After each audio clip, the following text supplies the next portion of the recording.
this game has about 10 fucking thousand of. No, you get stickers. Want to know how you get characters? A couple are unlocked normally by doing the main modes, and the rest are unlocked by a random item that people in basically last place get and doesn't help them at all, and may, not guaranteed, may give you a new character. Who made this? You have this giant open world that has challenges in it, and instead of giving you the only thing you could possibly want, they give you nothing, and then the thing you want has to be completely random. Are you fucking with me, dog? Oh yeah, but they have costumes too. Surely you unlock those in the big open world. You can, if you want to. All you have to do is drive into it as a character, then switch characters, and drive back into the same thing about 20 times with every single character that has that costume. Because not even every character has a costume. Wow, that was fun. Totally worth having this giant open world for. And what did they sacrifice for this giant open world? Only every single other mode. Because now, to justify the giant open world, every track is connected. And you have to play those connecting tracks, which are literally just a straight line. They're called intermission tracks because they know they're bad. You know, an intermission, when you leave the theater, you are not engaging with the content anymore, and they force you to play them in the online mode. People found a workaround so that they wouldn't have to play the intermissions anymore, and they patched it out. And how much was that game, by the way? That really good game that I've described? $80? Whoa. That's standard price though, right? $80? Oh no, actually that's the only game that's $80? That Nintendo has set a new precedent for video games for a piece of shit that is objectively worse than the last one? And let's just talk about $80. $80 for a video game. You know what I actually heard someone say? They say $80 for something that'll stay with you the rest of your life? That's nothing. The fuck are you talking about? These games are dog shit. You know for a fact you're gonna play these games one time and never think about it ever again. If you don't have brain damage, you're gonna play Mario Kart World one time and immediately go back to the last Mario Kart, which was better in every way. Had more tracks, more characters, was more fun. Oh, but it didn't have 24 players. You know, 24 players, that makes the game worse because you're just constantly hit by items and you're basically not racing ever. You can literally go from last place to first place in an instant. Nintendo used to be the budget company. You used to be able to get cheaper games from Nintendo because they knew their games, they weren't less quality, but they had less budget, so the game could cost less. Now these games clearly have less budget because they don't have as good of graphics, they don't have as much content, but then they also cost more. $40. That's how much a 3DS game cost at launch. $40. Half of what Mario Kart World costs.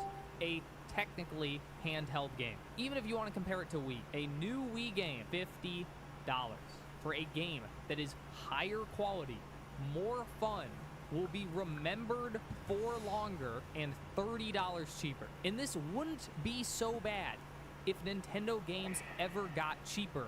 In fact, all you have to do is look at Switch 1 games on the Switch 2, and you realize the games don't get cheaper, they get more expensive over time. I can't wait for the Switch 3 with Mario Kart World Plus that costs $150. People bringing up inflation when it comes to $80 games is the dumbest fucking thing in the universe. What you should be comparing the price to is not the literal price 10 years ago. Yeah, sure, they had SNES games that were $80 and people bought those. But back then, you could buy a house for about $13,000. Now you can buy a crack house for about $200,000.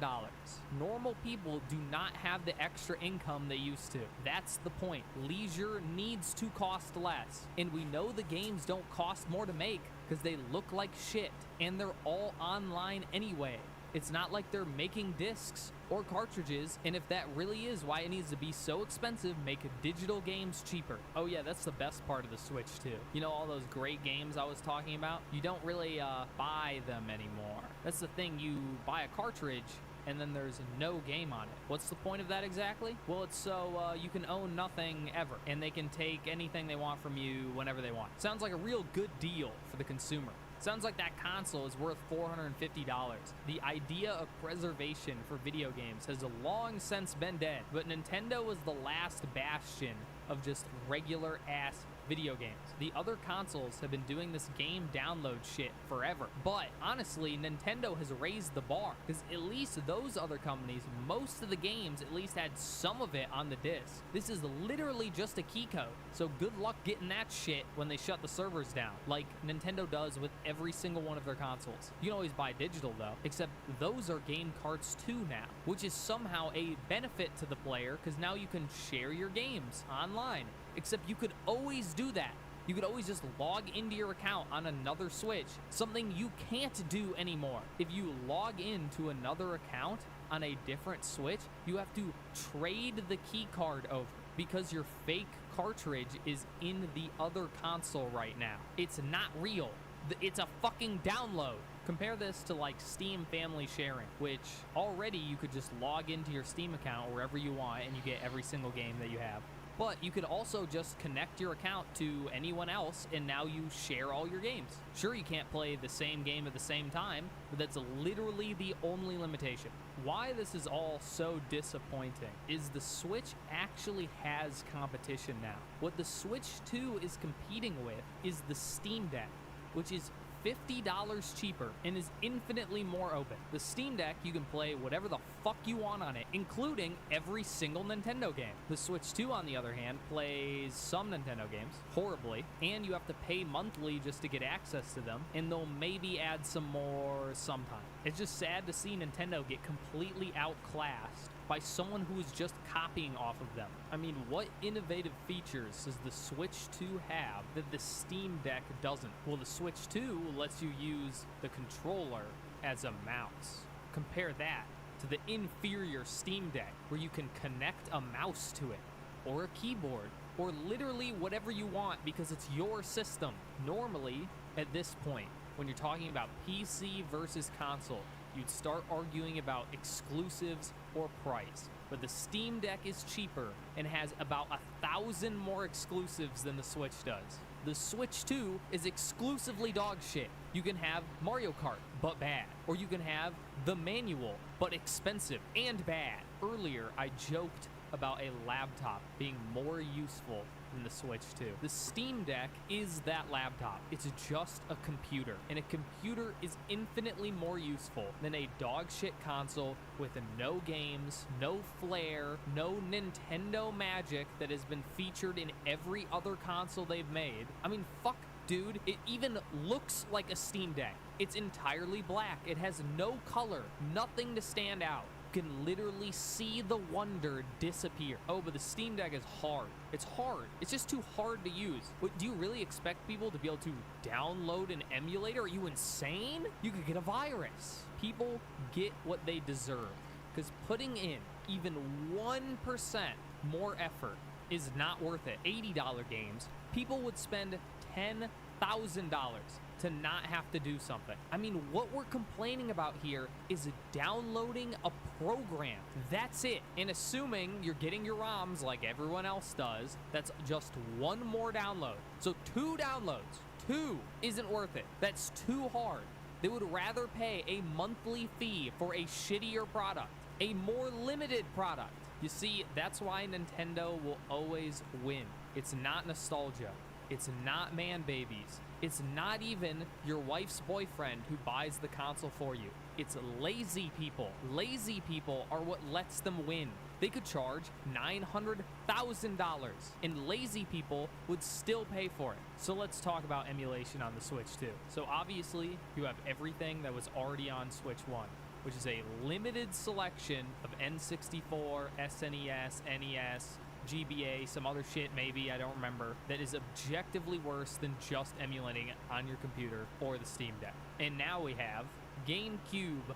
Meet the moment, feeling welcomed with Lincoln employee pricing, and enjoy comfort, innovation, and confidence. For a limited time, find your Lincoln employee price and join the family at your local Lincoln retailer.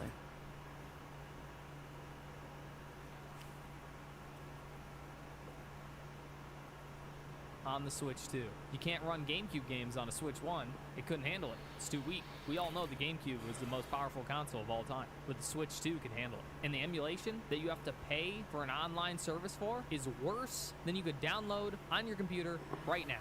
It's complete dog shit. It has extra input lag. The analog stick, they somehow fucked it up. It just doesn't work properly. It's like extra sensitive for no reason. And it comes with about 1/100th of the options of any free emulator on the internet, which means the games look shittier than they have to. But that's the Nintendo way. Pay more for less than you could get for free. In fact, that's the motto of the whole fucking console. I mean, just look at Switch Welcome Tour and compare it to Wii Sports. You pay for something that is worse than you could get for free. And you know, part of what made the Switch 1 so great is everything used to be free. If you had a little know-how, just a little bit, not a lot, you get any game you ever wanted for free. Now they'll just brick your ass. They'll throw your console in the garbage all the way from Nintendo offices. Now this one, personally, I understand, and it doesn't matter. You really shouldn't be online anyway if you're going to be fucking with your Switch, but I'm sure some Europeans going to be up in arms about it. So what is there left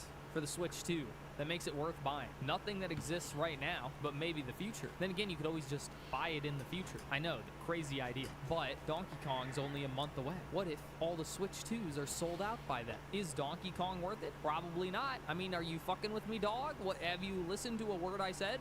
Nintendo seems to be pretty shitty right now. I don't think a big monkey can save it. Then again, I do yearn for the mines, so I might buy it anyway. You see, normally, people will get to this point in the video and say, don't buy a Switch 2. The thing is, I kind of don't fucking care. If you want a Switch 2, you should buy it. The reality is, there is an infinite number of normies who will buy literally anything. It does not matter. They could put an advertisement with a literal piece of shit on it and people would buy it and say it's great. No amount of greasy nerds complaining about the screen being slightly shittier will stop them from buying slop. If you really can't stand $80 games and you can't stand Nintendo becoming more corporate and more greedy, you have to convince other people that it is socially unacceptable to buy a Switch 2. You have to make it common knowledge that if you own a Switch 2, women will not have sex with you. And if you're a woman, the other women will think less of you and call you names in the bathroom. Now, how do you accomplish this?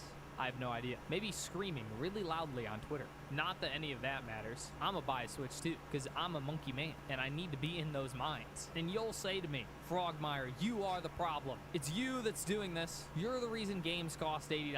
And what I'd say to that is, get fucked, normie. I hope all of your games cost $10,000. I don't like you, so subscribe for a Donkey Kong Bonanza video coming soon.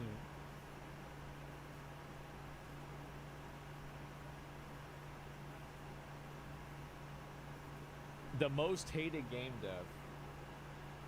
Do you guys think that Neil Druckmann is actually the most hated game dev? I think that with Western audiences, he may in fact be the most hated most hated guy. Yeah. The year's 2025 and the gaming world is at war. The year's 2025 and the gaming world is at war. Yeah. On one side, the general public, who doesn't get what the big deal is. If there truly are people that are dropping off of the show, they're cowards. They didn't like strong women.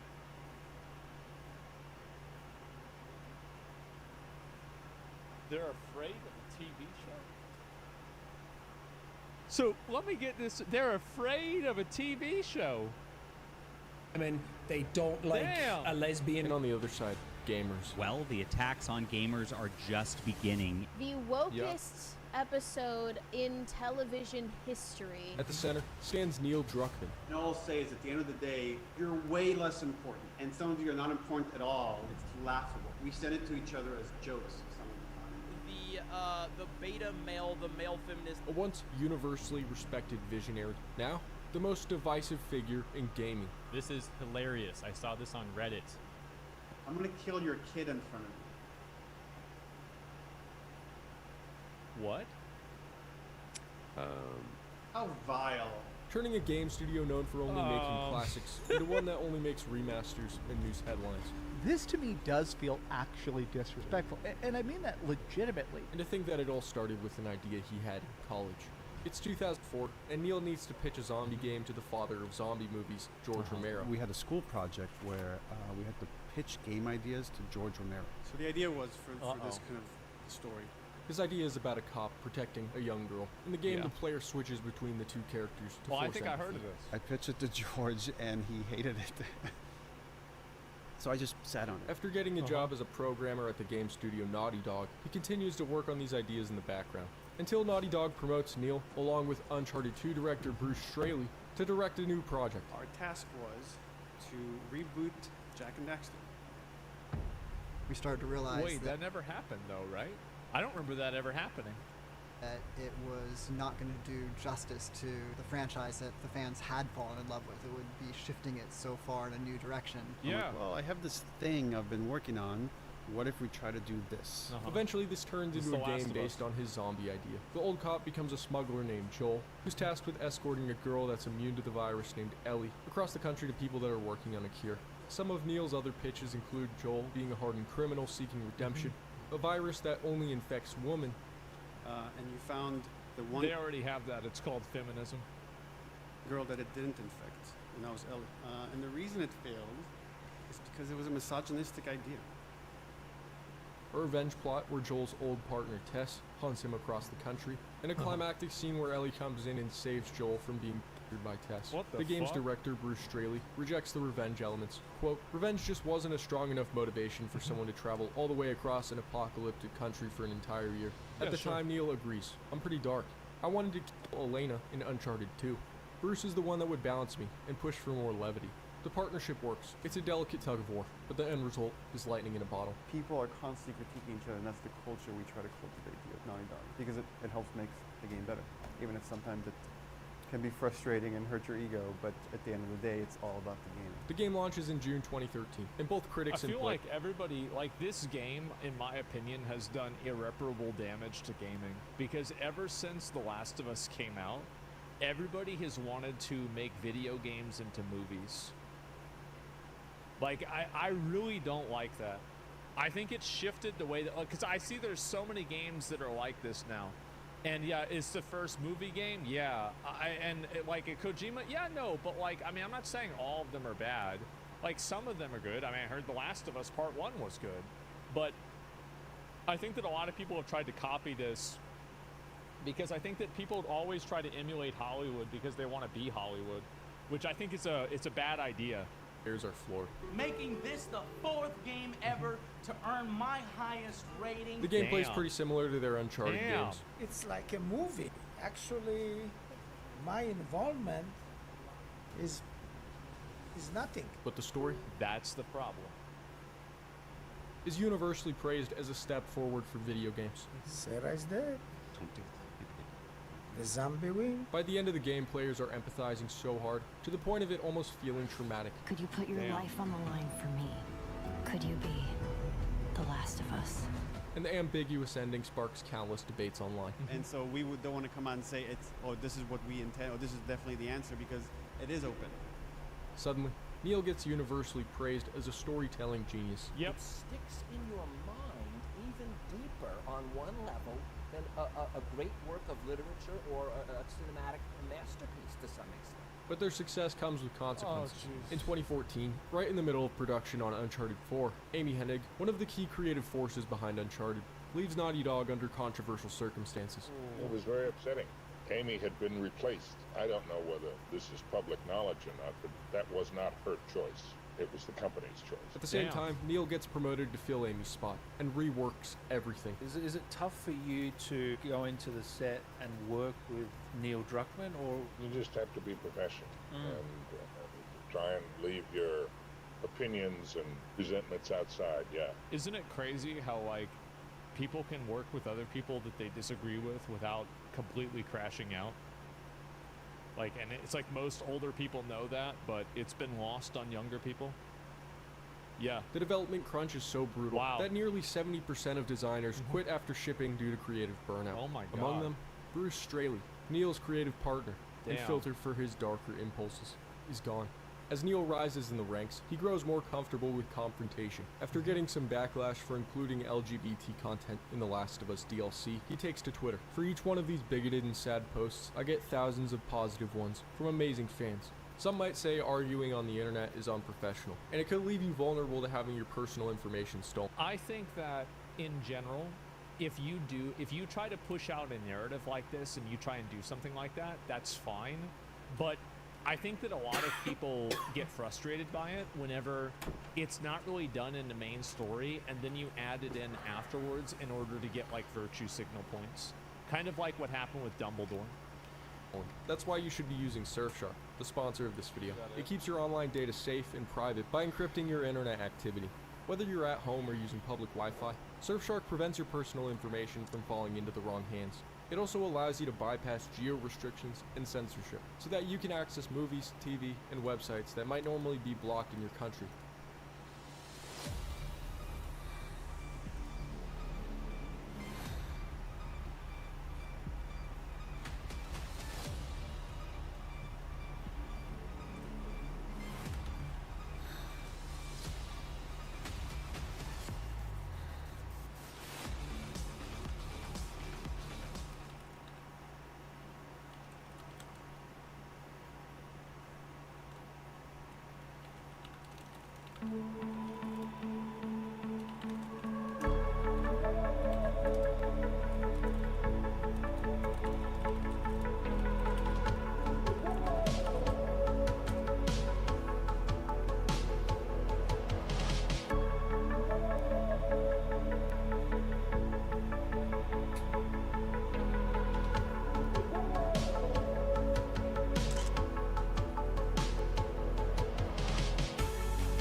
You'd be surprised at just how many movies you're missing out on. Unlike other VPNs, Surfshark allows you to protect an unlimited number of devices with a single subscription, meaning you can protect your phones, computer, tablet, and even smart TV, all simultaneously.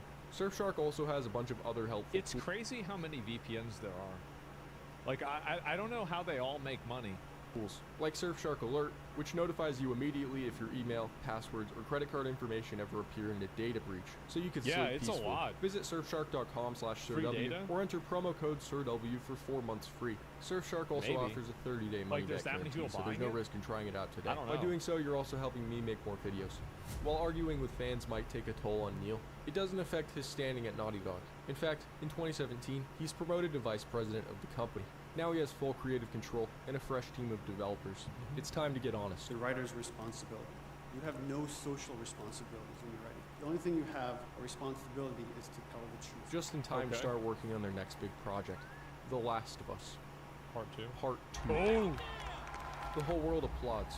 However, some fans remain skeptical.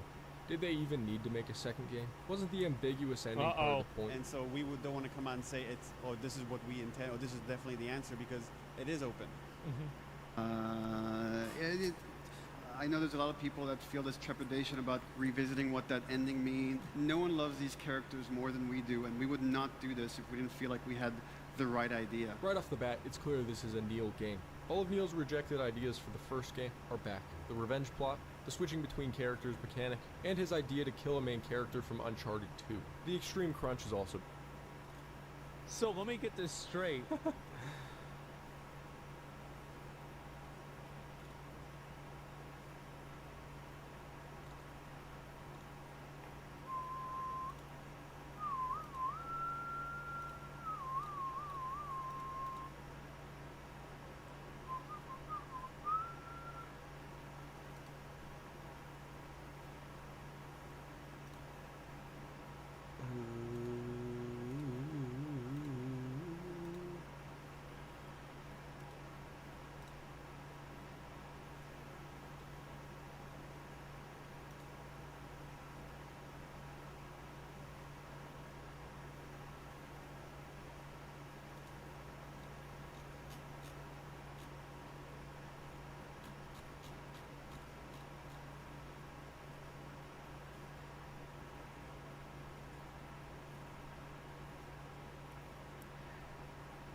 But not only that, we added an ice fragment support that creates more of them when killing frozen enemies.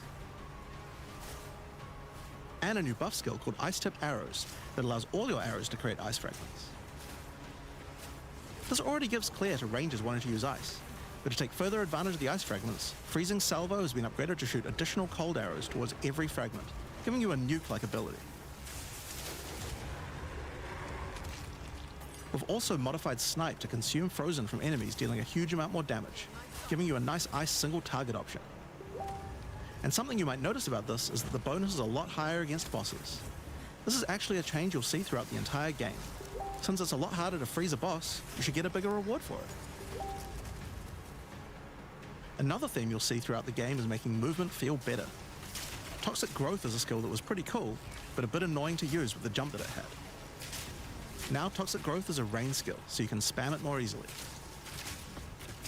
And we've also added a new poison skill while we were at it, called Toxic Domain. It creates a small area around you that makes all your attacks create toxic growth pustules, but attached to monsters. Another skill that was annoying to use was Electrocuting Arrow. It's now just a regular arrow, making it easier to use. But it also means you can support it with projectile supports. And it now also has Area of Effect, making it a tool for more than just single target, and allowing it to scale into the endgame. We also added a new spirit reservation called Mirage Archer. This is a meta skill that allows you to create shadowy clones of yourself, to use a skill of your choice. Of course, one of the other big problems the Ranger had was survivability. Evasion was the weakest of the three defenses, and we wanted to change that. Currently, evasion doesn't evade all types of hits in the game, so you're still vulnerable to things like slams or unblockable attacks. To make evasion characters more tanky, we're adding a new mechanic called Deflect. Unlike evasion, Deflect works on everything, and if you successfully deflect a hit, you take 40% less damage. Items can now give you a mod that gives you some amount of deflection based on your evasion. And there's a bunch of it available on the passive tree too. Deflection is rolled in addition to evasion, so this is an upgrade for regular hits too. And unlike evasion, there's no maximum chance. You can reach 100% deflect against all hits if you spec into it enough. Of course, this is a buff that helps all Dex characters, so the Mercenary and the Monk, but especially the Huntress, are seeing big defense boosts from this as well. Speaking of defensive mechanics, let's talk about block and parry. Now, one of the big concerns on the release of the Huntress was parry feeling unreliable. One of the big reasons for this is there's a lot of hits that are not blockable, and thus not parryable either. So a huge balance change we're making is that now, everything is blockable, except for specifically unblockable red flash skills that bosses use. This makes parry much more reliable. And not only that, but to make block and parry nicer to use, you now also move faster than before while using these abilities. This is a massive buff to passive block as well. So to counter that, we did have to lower the max passive block a bit, but overall you should feel much safer. Fire skills on the warrior were not really cutting the mustard, so we decided we needed to upgrade a bunch of them, but also add some more as well. Let's start with a buff. Volcanic fish are now branches into multiple fishes, giving it much more clearing potential. We've also added a new skill called Forge Hammer. This skill throws a molten hammer that does a slam at a distance. You can recall the hammer back by using the skill again if you like, but the cooler thing to do is to use a Warcry near it. Using a Warcry makes the hammer explode, making a bunch of volcanic fishes around. Volcanic fishes re-trigger when you slam them, so it's a great skill to make a flaming arena to fight a boss. We also buffed Perfect Strike to have much larger area of effect, and changed Molten Blast to not always force you to move forward. Trust me, it feels a lot better to use now. The skill now has massively boosted chance to ignite monsters as well. And you're going to want to ignite monsters due to a new glory skill called Ancestral Cry.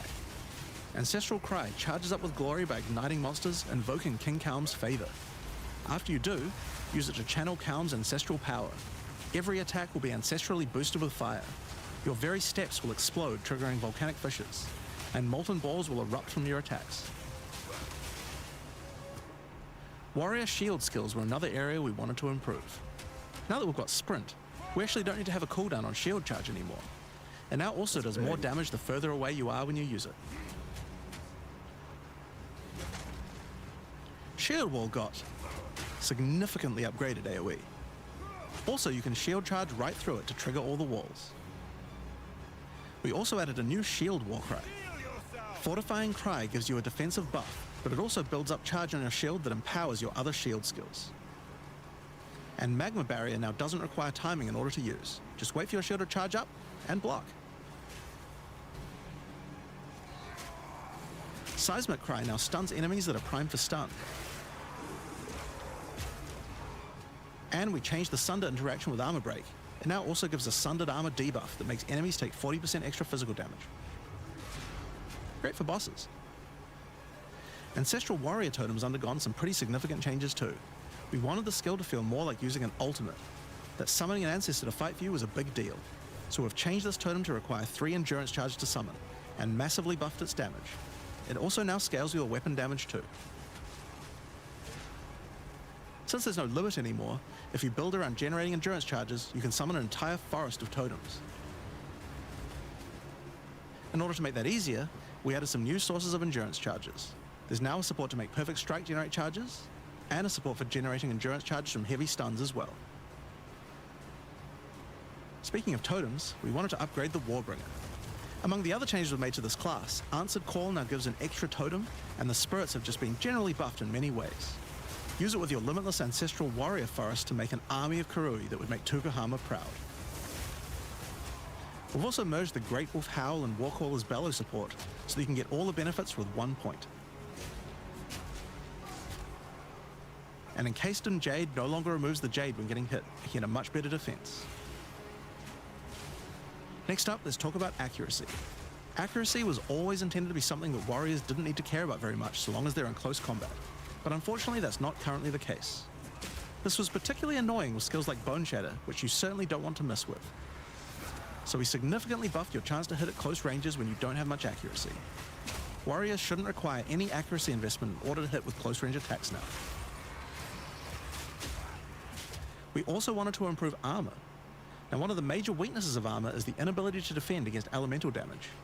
In order to mitigate this, we're adding a lot more of the stat that allows your armor to defend against elemental damage. It's now available on items and in a lot more places on the passive tree. See, right now you're 25 years old, One of the most so I can tell you made in 030 So don't look at me like that. action and flow of shooting Don't look at me like crossbows. that. You can now reload crossbows without any movement penalty. But not only that, all skills that can be used while moving now slow you for a shorter amount of time. This change benefits everybody, not just crossbow skills. These changes put together, run and gun playstyle feels much better. You think you can take me down?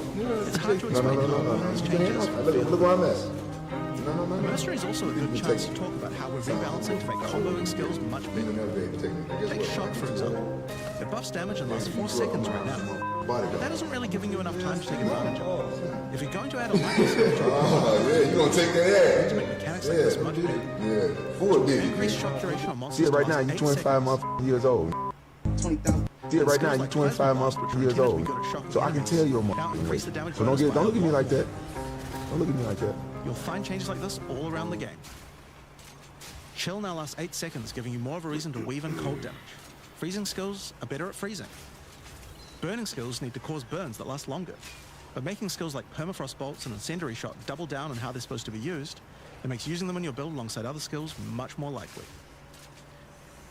We're also making sure to buff specific combos too. The freeze explosions from frag rounds now chain to nearby enemies. And using high velocity rounds with armor break will now fragment the opponent's armor. This causes monsters to take a portion of high velocity rounds damage with every subsequent hit, even tiny pellets. So that means following it with a shotgun blast is way more effective. Now there's a lot more buffs to crossbow skills, but for now I'm just going to talk about the new one we added, the Mortar Cannon. This one lets you socket any grenade skill, and using it will summon a cannon which loads and then fires the grenade you choose.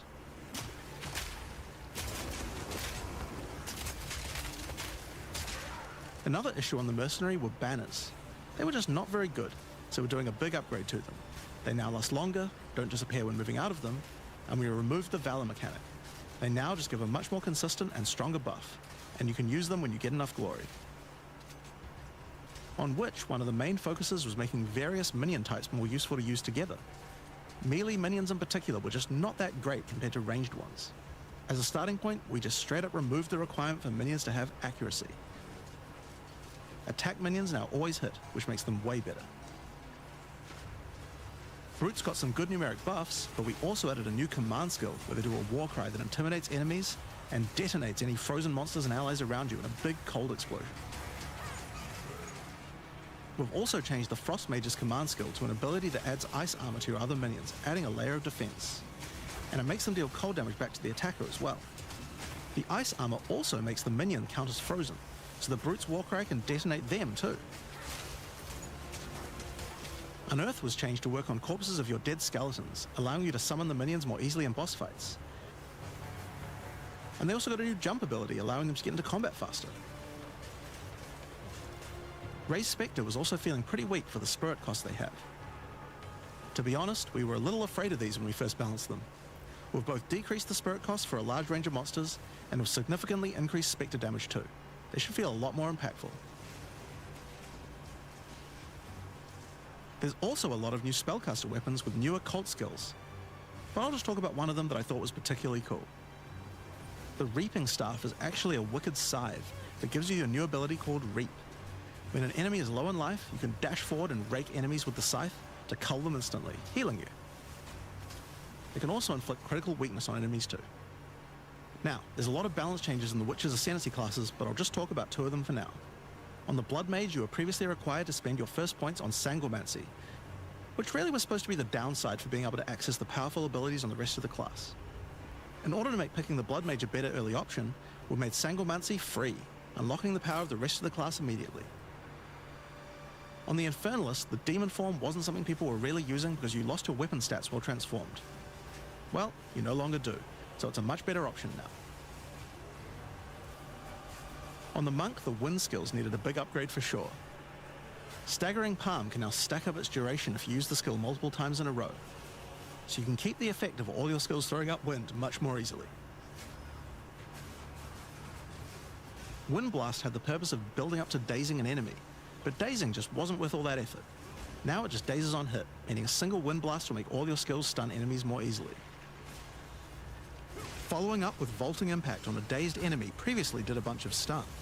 Now it allows you to break your enemy's stance. When their stance is broken, following up with a fast attack will do way more damage. A cool build that certain people always enjoyed in PoE 1 was hand-to-hand combat, but until now we just didn't have a real way to make it viable. Well, that changes now. The Monk, as a true martial artist, now has the ability to learn the Hollow Palm technique, a keystone that lets you use all quarterstaff skills while unarmed. All quarterstaff attacks now have a special unarmed version, and you get further bonuses to all your attacks from stacking Energy Shield and Evasion on your character.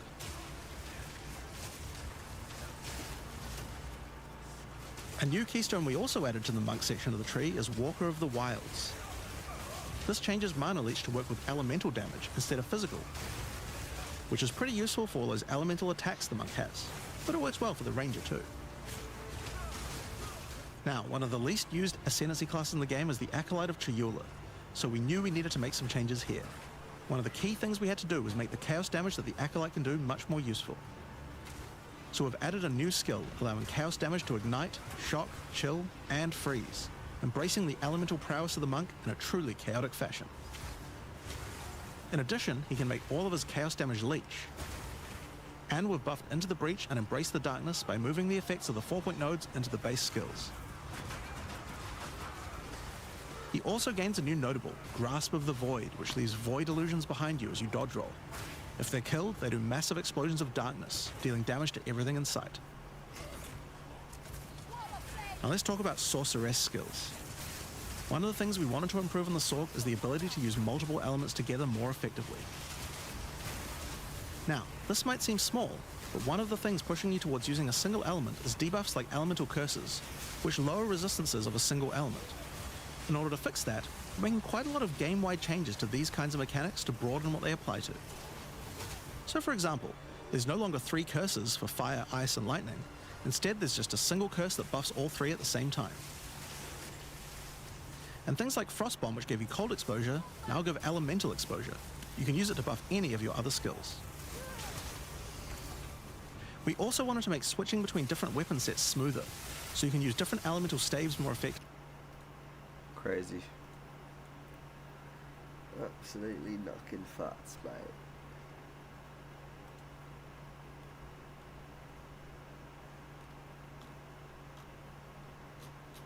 Oh, I think we're fired up. Oh, man.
still alive.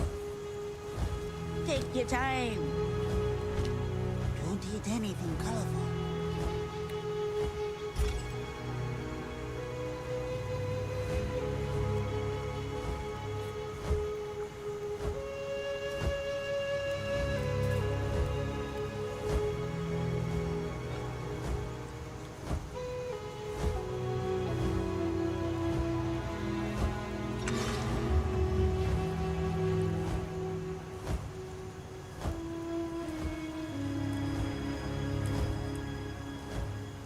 I don't know where anything is anymore.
This jungle has flourished since the fall of the Varl. Let it now know darkness. Break.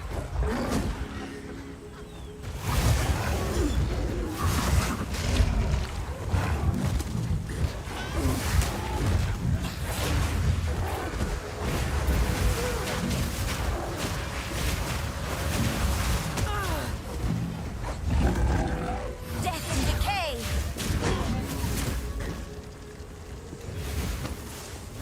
I will put you down.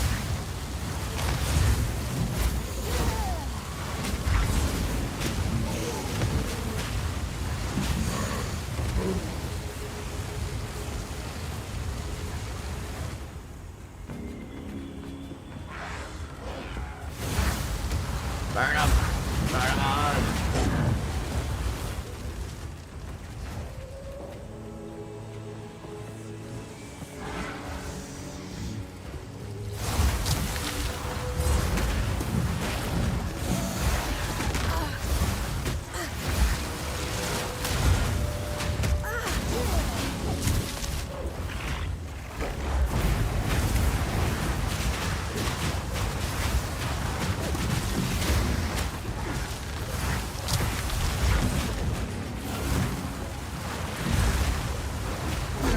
Death is my power to wield. Get out of here. Get garbage out of here.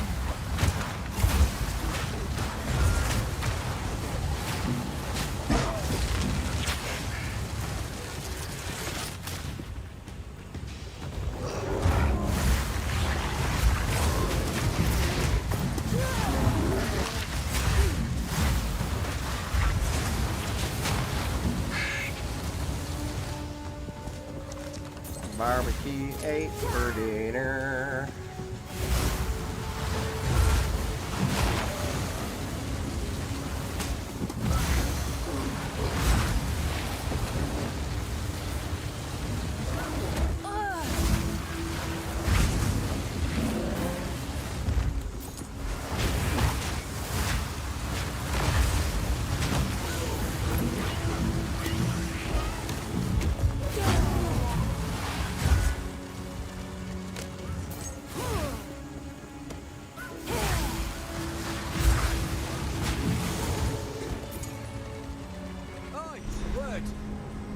Here to hunt, are you?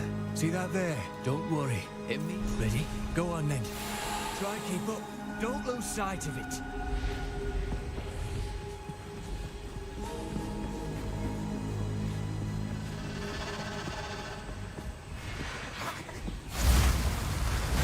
Keep on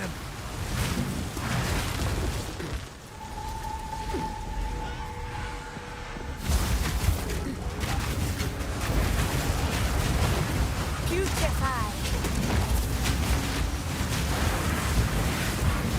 It's getting away. Damn shame. Oh. I still had shield. How did I die?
Ready to hunt.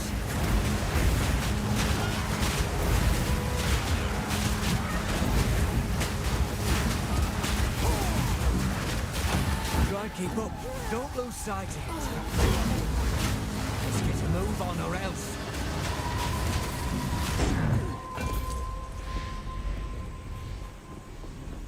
Don't let up.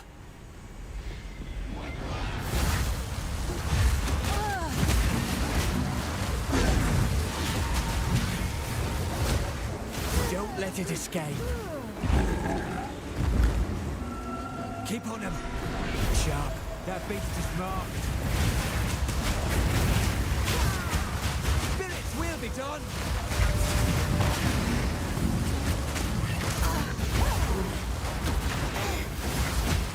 Come on now. Let's end this.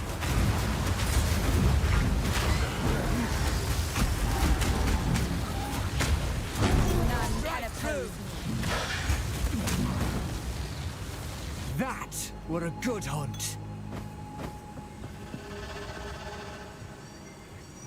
Back again, eh? I've never known our elders spoke. Seems it's still wrath and spreading. That was a good hunt. I'm looking for you seen anyone like that? Suppose I'll have to. We as me, but that with good hunting. Most wisp, you know him. They might follow, but best be careful. Follow and see, regardless. See you on the next hunt.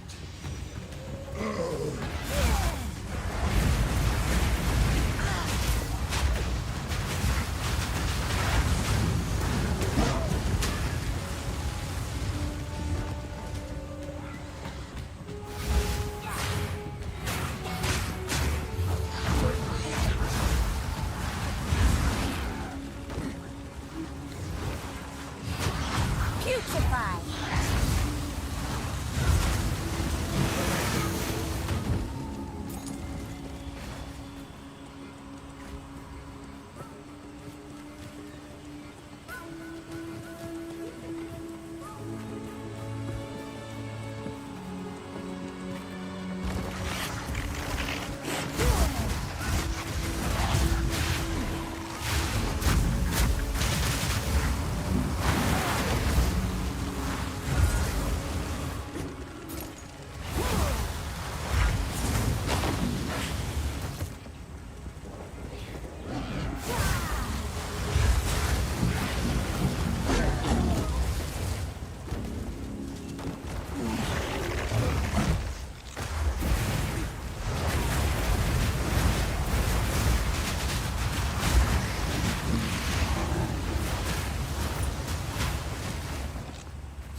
What news do you bring? Sharp eyes, steady hands.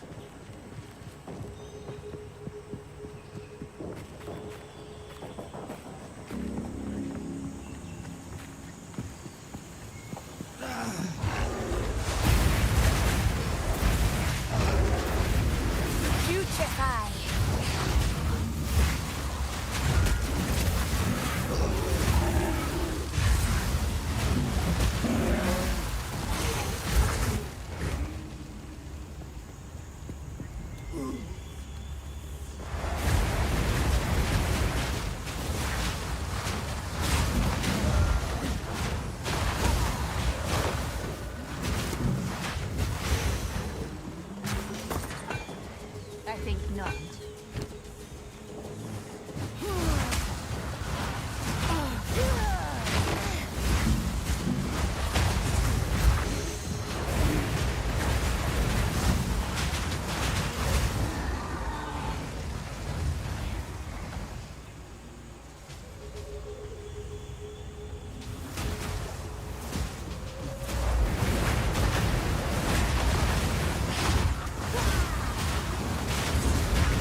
prick.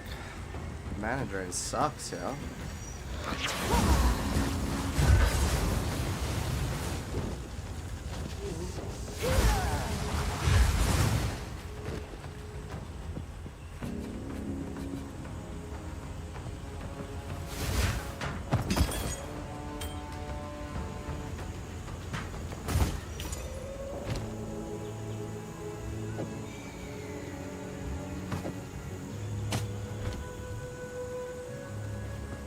How goes the jungle? You won't find these in any old market.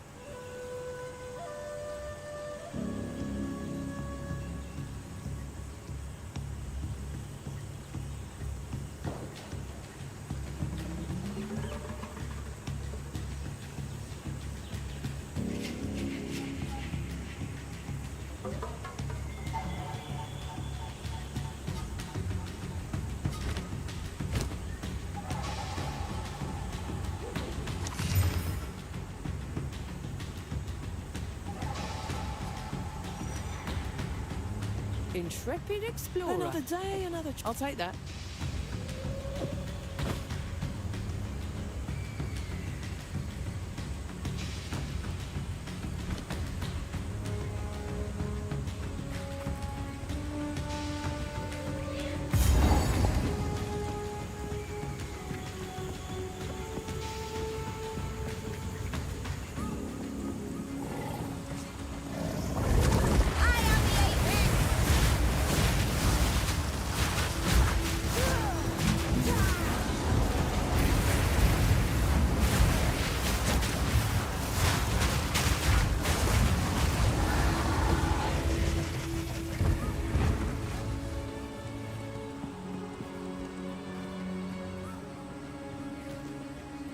The Orok are their tribe. For all their brutality, the Orok live in harmony with the forces of nature.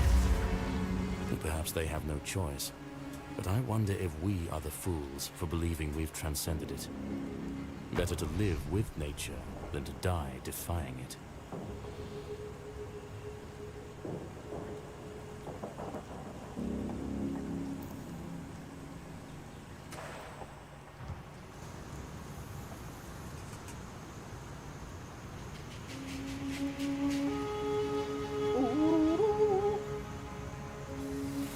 What's going on, everybody? How's everybody doing tonight?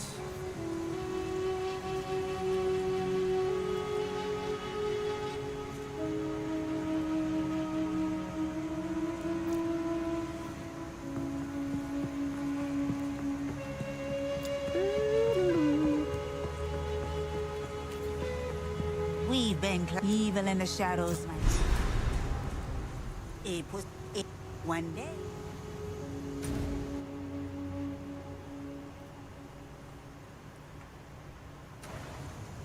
Yes, take your time.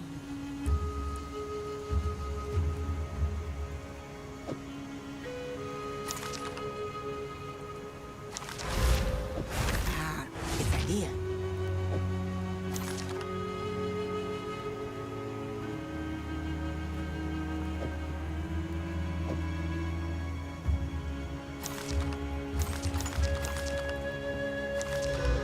I'll take it.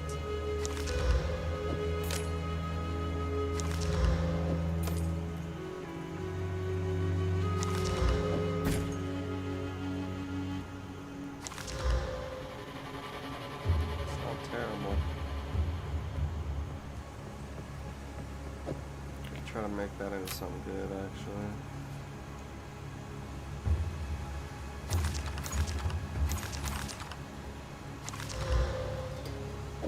It's a deal.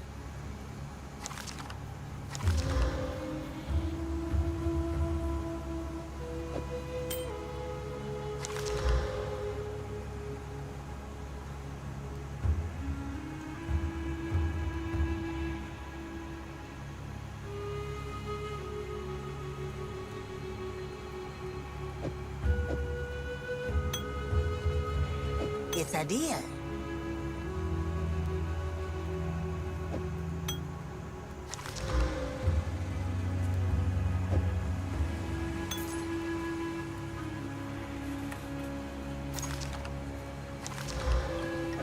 My tribe could use that.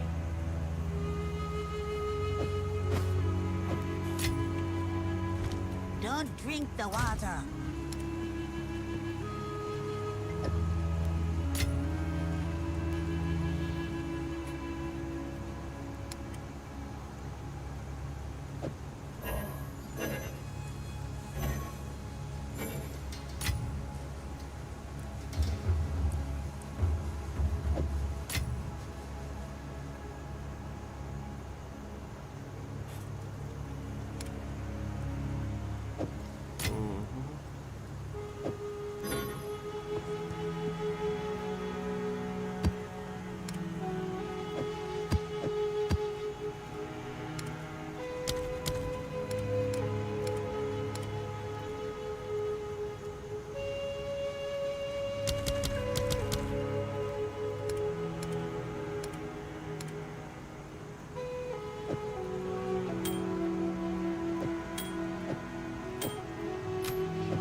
Why can't I get that spell off?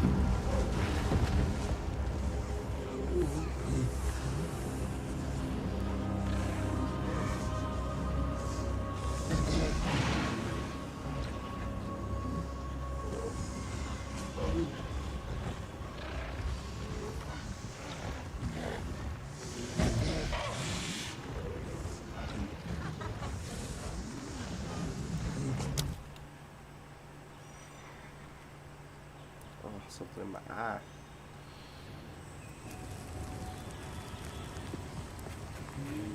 Alright, so the question is, where are we going?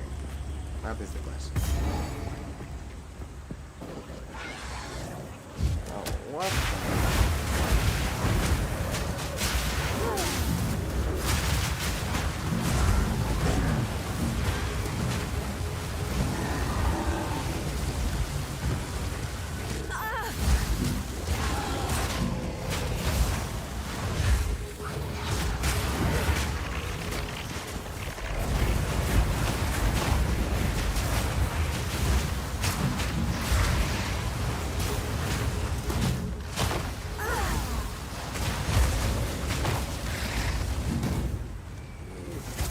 For another hunt, are you?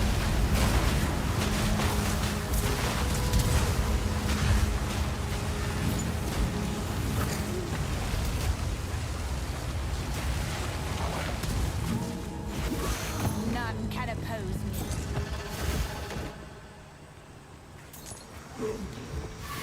Follow that wisp!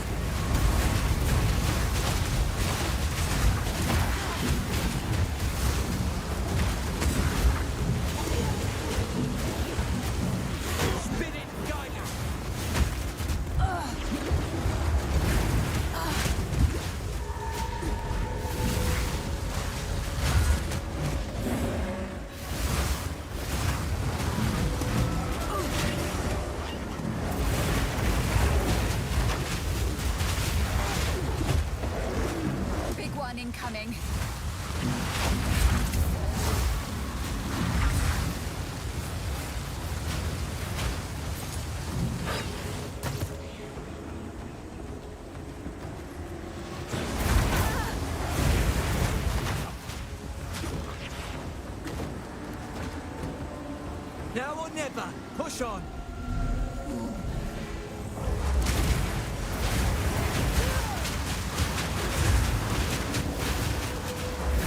Stay on it.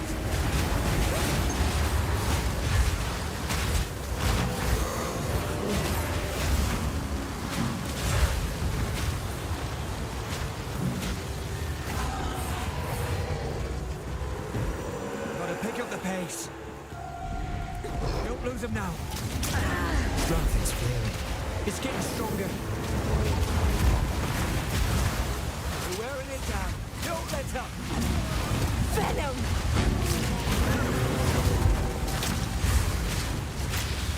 Finish it.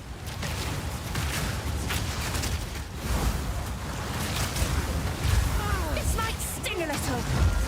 We're wearing it down. Don't let up.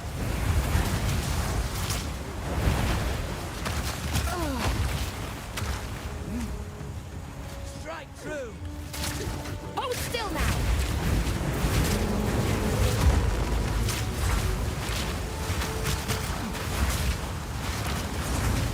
Strike through.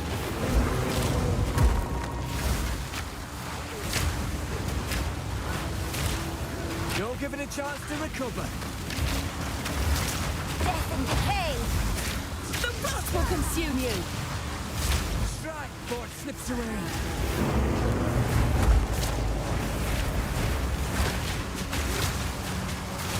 Without. Finish it. They all die eventually.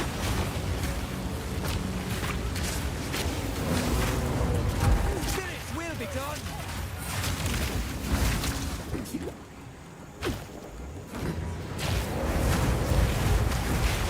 Hold still now.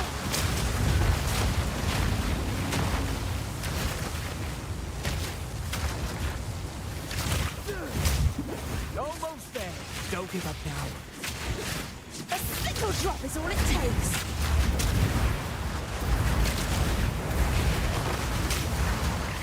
Strike through.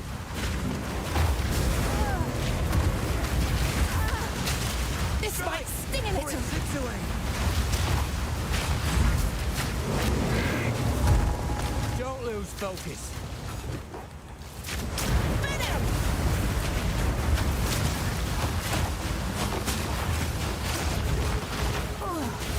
Strike before it slips away.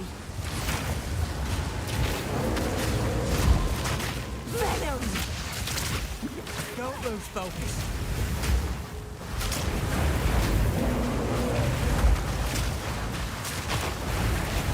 Your struggle only spreads the poison. Hunter's death. No spells, no incantations, just chemistry. They all die eventually.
jungle produces fine servants.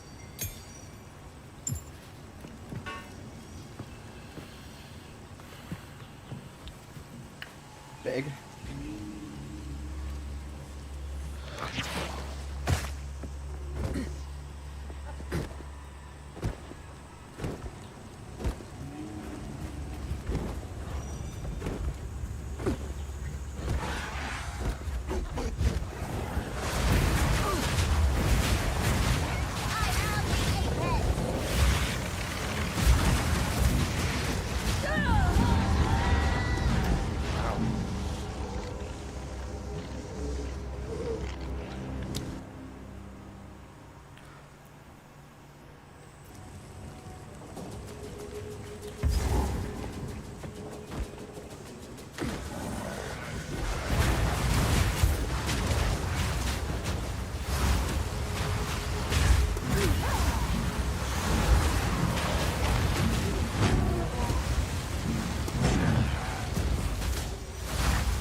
Get out!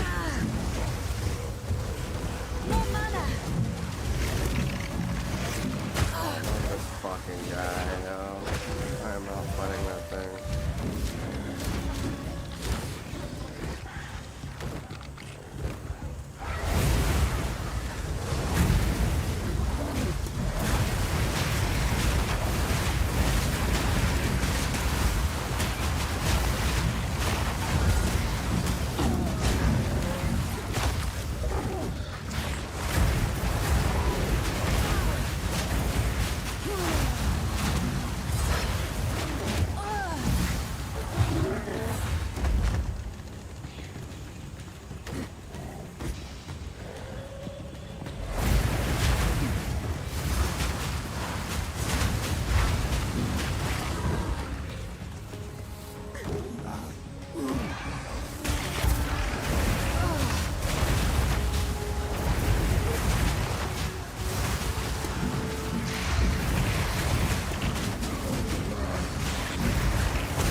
fucking move. I can't fucking move. I can't fucking move. God damn it, dude. I fucking hate this act. There's so much shit on the ground that you can't fucking move over. Ugh.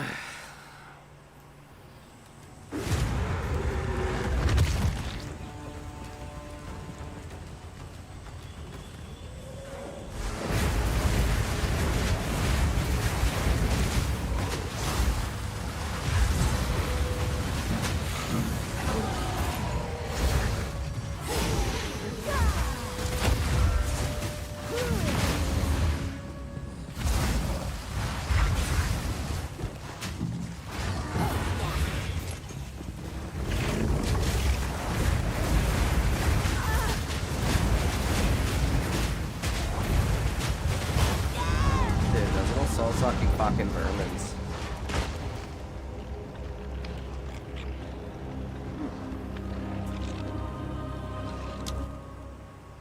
I don't even know where the fuck I'm supposed to go right now. I'll just go through down there. Just gonna hunt this thing down here, but...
Spirit is near.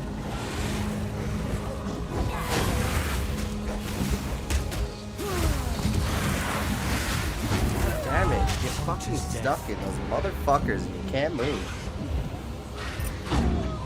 So fucking annoying.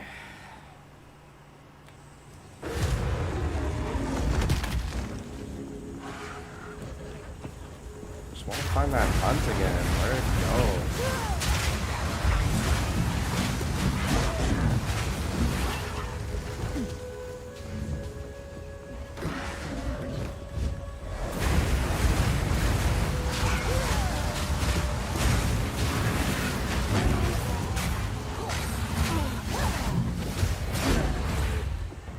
No.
that thing stop fucking working again.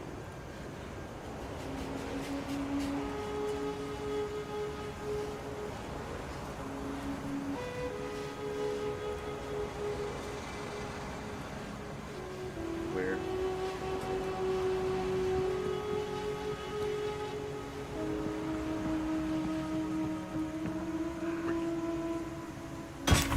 Move swiftly. What do you mean? Some odds and ends we found in the jungle. It's a deer.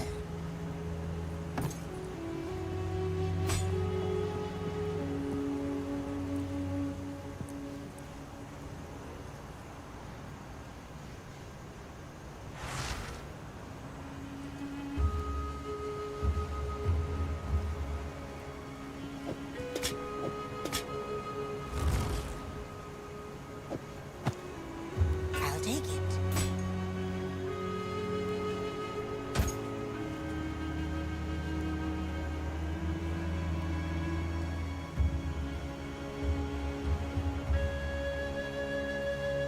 I'll take it.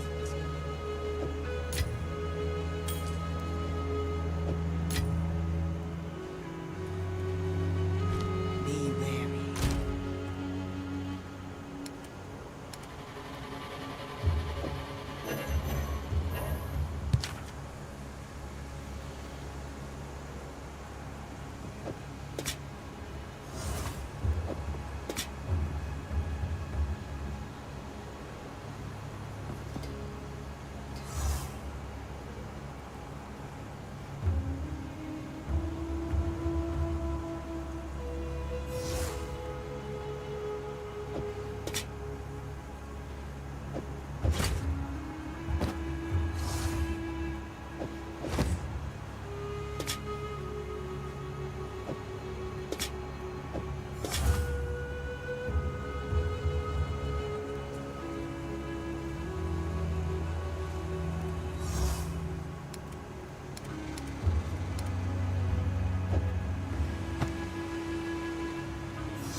Bugs and insects. Delicious.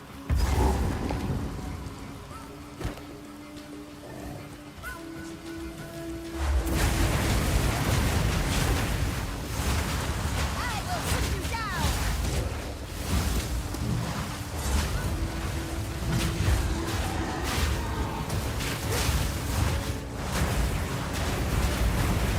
Death and decay!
The optimist may know something of this.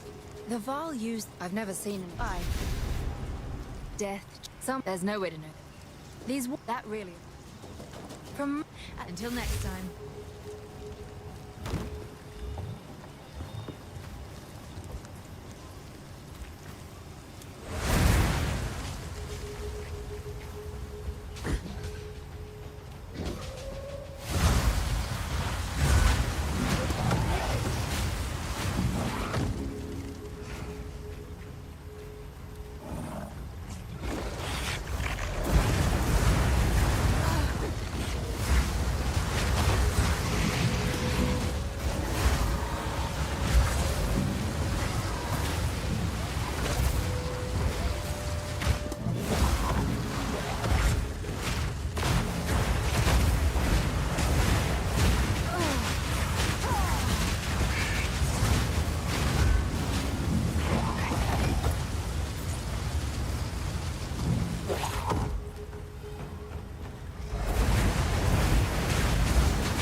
My power to wield.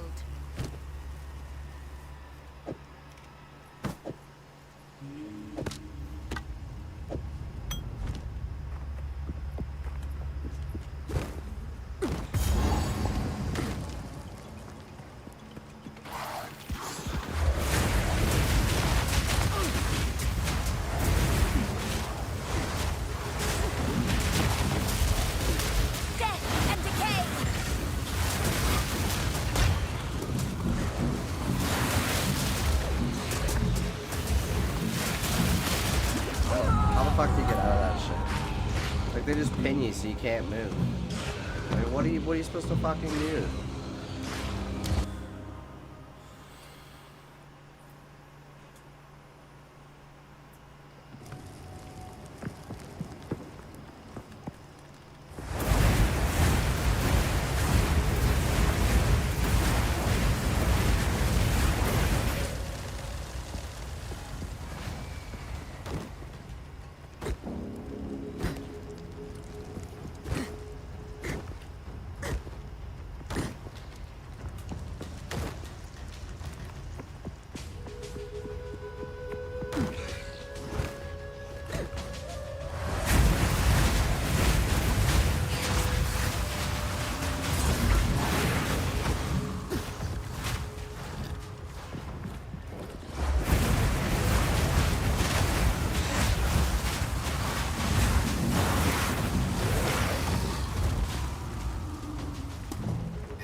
seeing you here.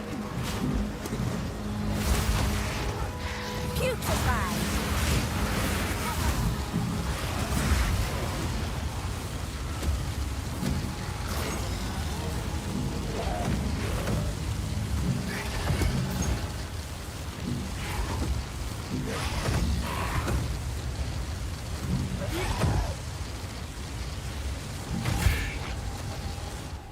Don't let up.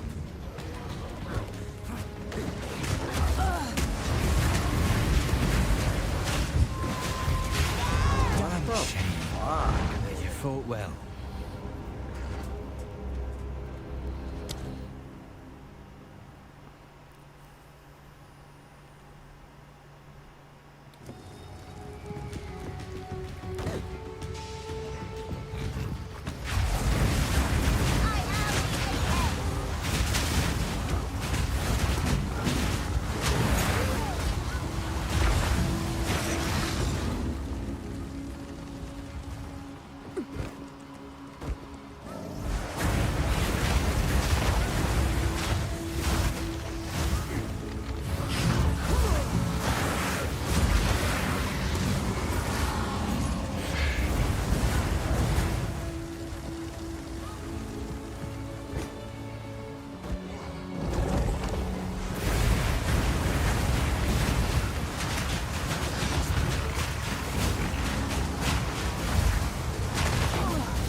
Is this thing, dude? How the fuck do I get away from this shit? What the fuck? Dude, fuck this guy.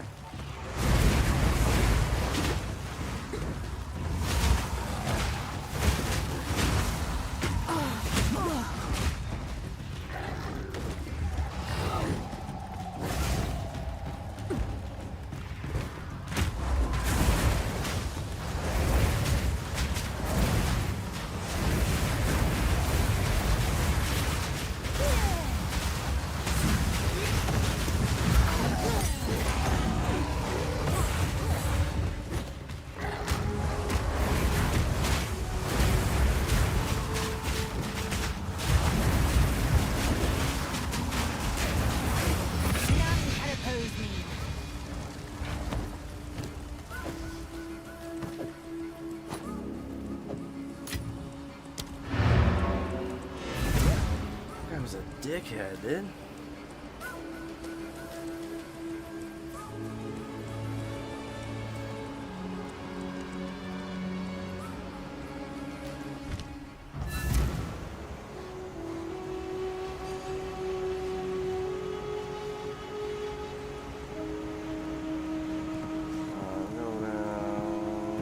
How can I?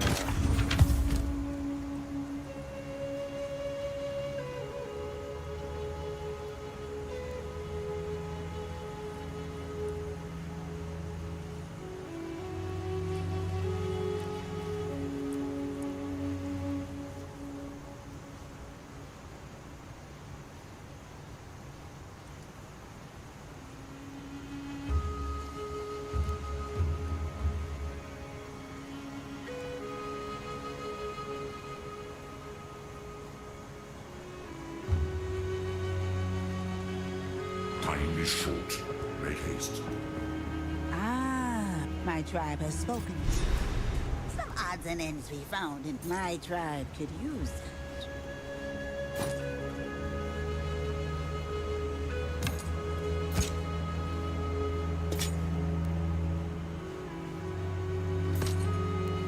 It's a deal.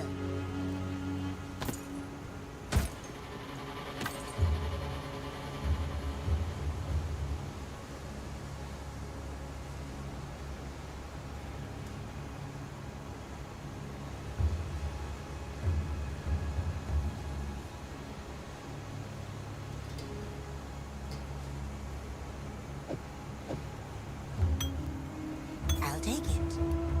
Don't drink the water.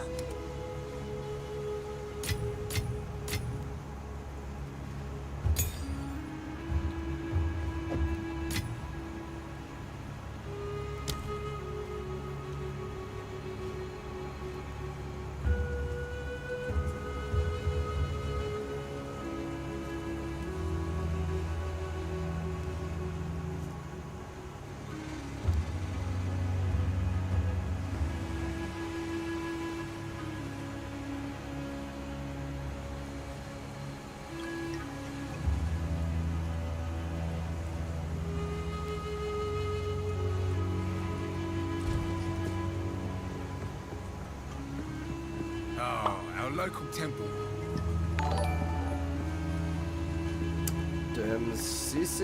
Sissy. Reforging bench. Salvage bench. Jeffrey Mond.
level of blade is just crazy.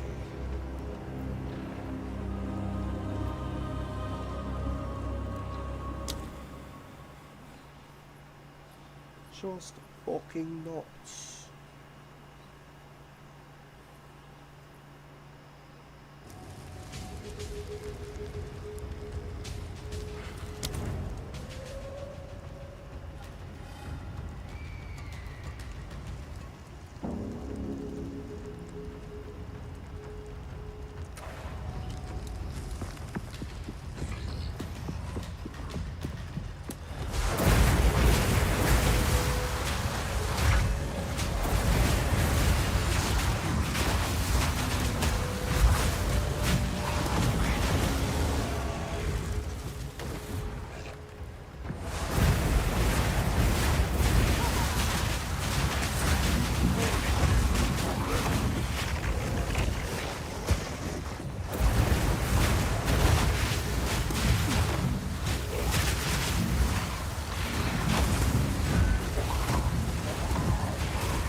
Seeing you here.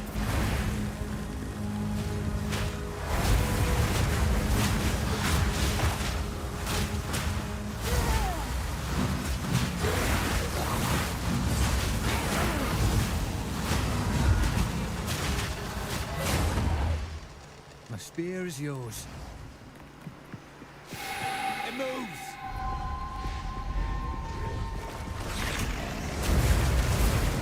Putrefied! It's getting away. Spin it! Go! Oh! Well, maybe next time, eh?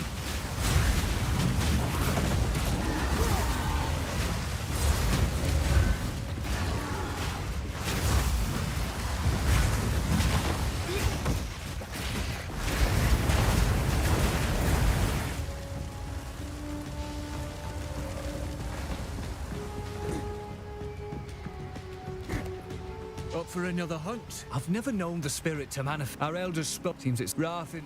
See you on the next hunt.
pleased to see you're still alive. Anything you need.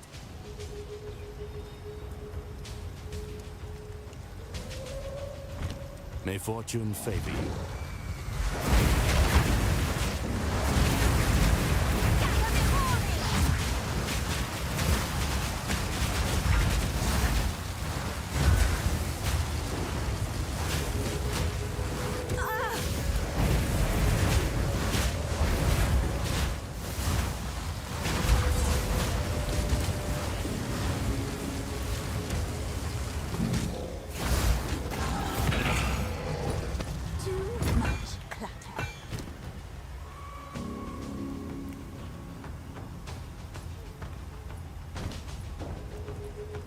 Good day to you, for the right price. Impressive. Remember, you can never be too careful out here.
Rather colorful here, but deadly. I suppose it's all right.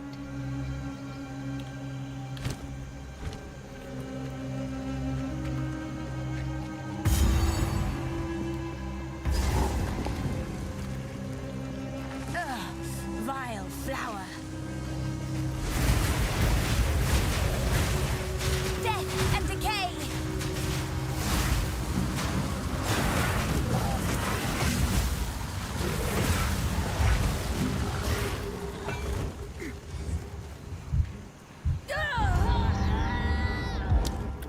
Hi. I didn't even notice I was dying.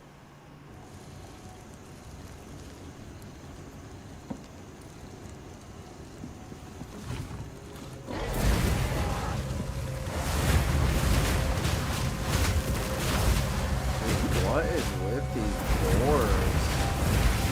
Holy shot.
rough stuff. Cruel is not fun. Alright, whatever.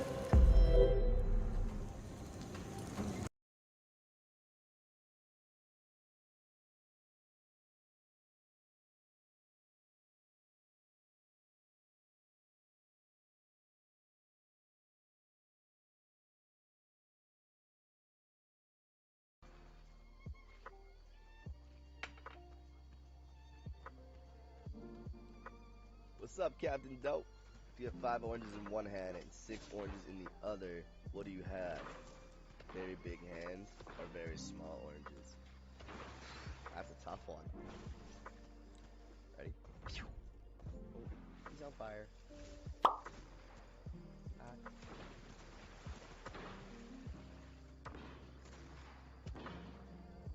Just wake up. Oh, he's on fire. Oh, he's dead.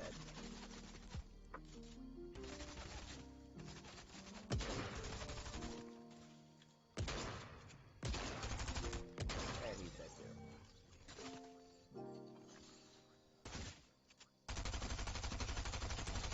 And he's dead too.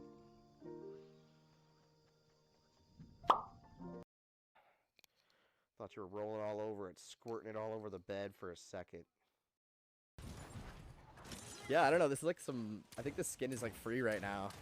The grinder never stops. But it matches my horse. I got the Legion horse. Alright, we're gonna barrage them all and just end this. How does that sound? Yeah, I know, it's crazy.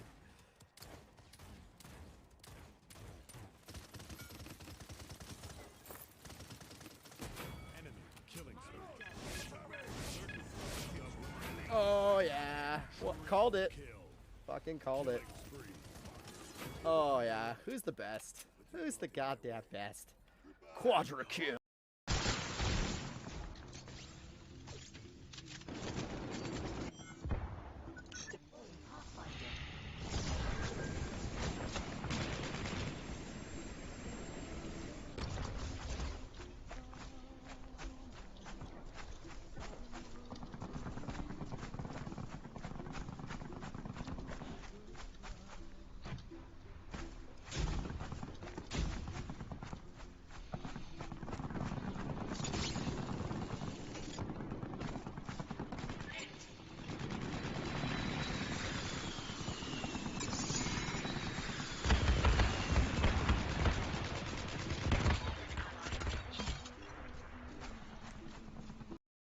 Yeah.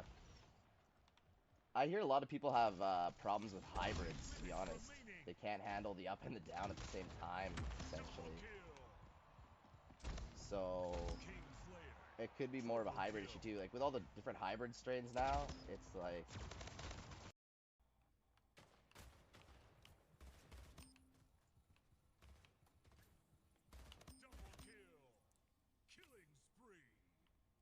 Just wrecked.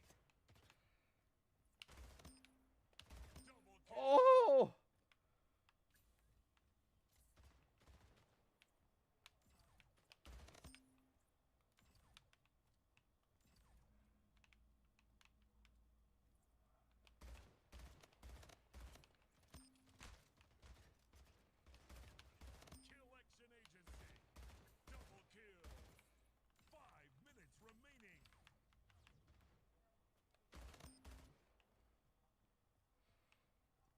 Yo, thanks for the follow, Penguin. What's up? Oh, getting those headies, baby. Let's go. You play, or what's up? 5 minutes remaining. That's what I'm talking about. Get splitty with it. Oh, there's another one. Bye. Bye. See you later. Got you, got... Ha, that guy's terrible. I don't want to hurt your feelings, bro. You suck. You should probably just not.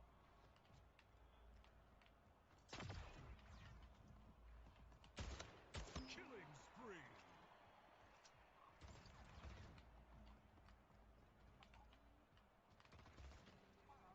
was dumb. How I died to that, I have no idea. It's okay, I got a barrage waiting for him now.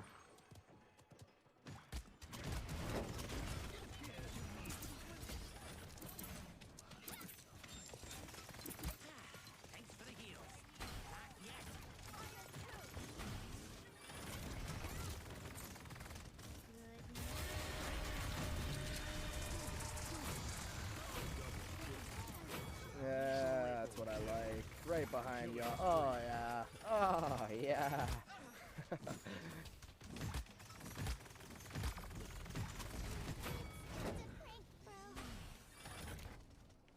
Well, that was fun.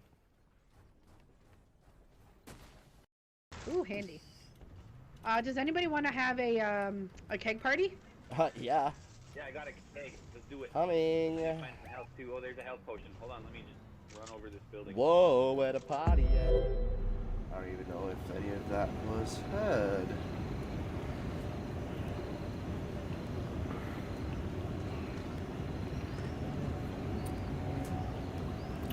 Yeah, I get kiddo often, so I usually don't stream much when I got him.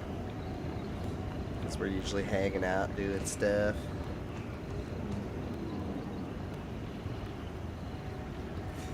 But trying to get more consistent. I hope you've been good though. How have you been doing? What have you been up to?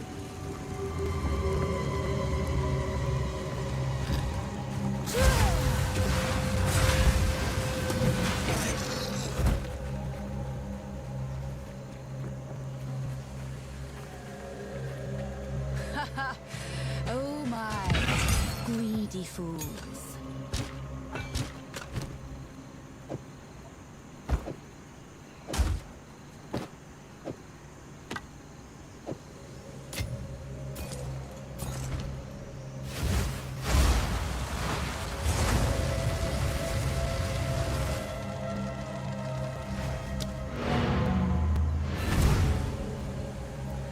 Alright, let's sell some stuff.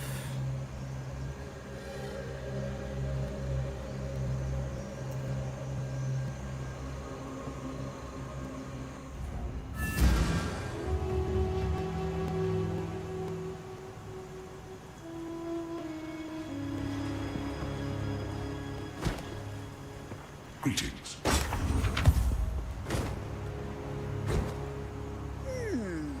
Anything catch your eye? I'll take it.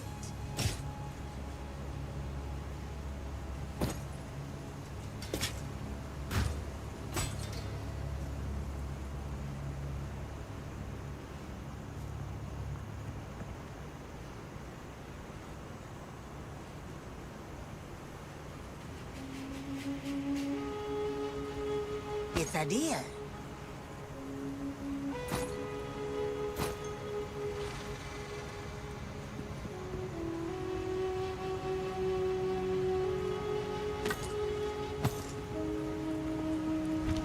Don't eat anything colorful.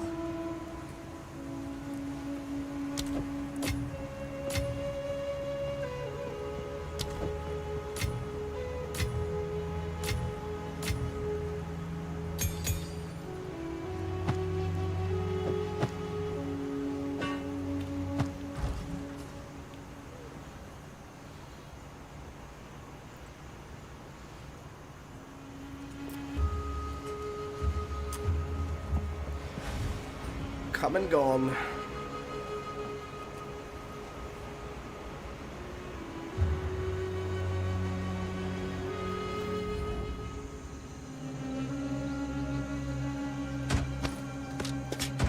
I think not.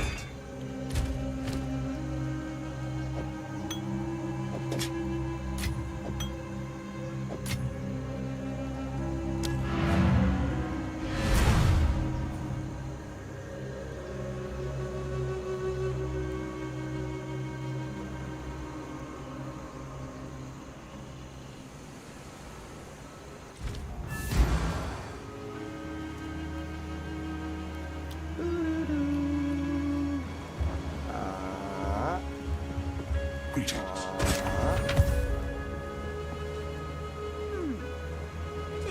time my tribe could use that.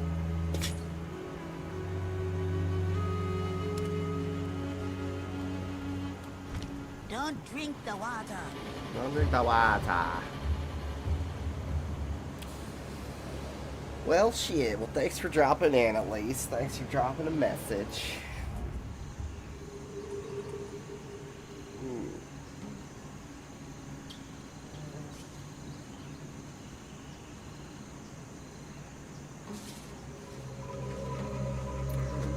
Here in my drink.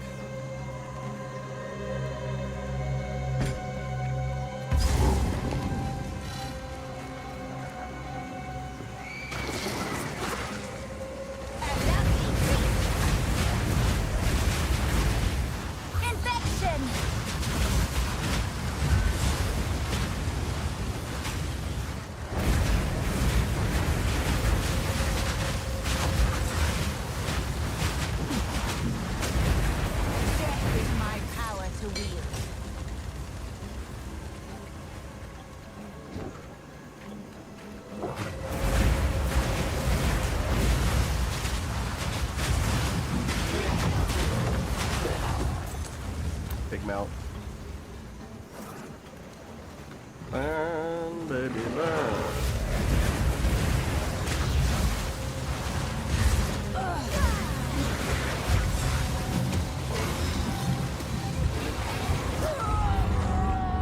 I never watched my health, and those guys somehow like are major health drain.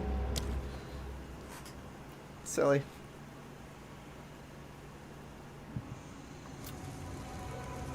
To be fair, I haven't played this character since February 1st, so kind of getting back into the groove, you know.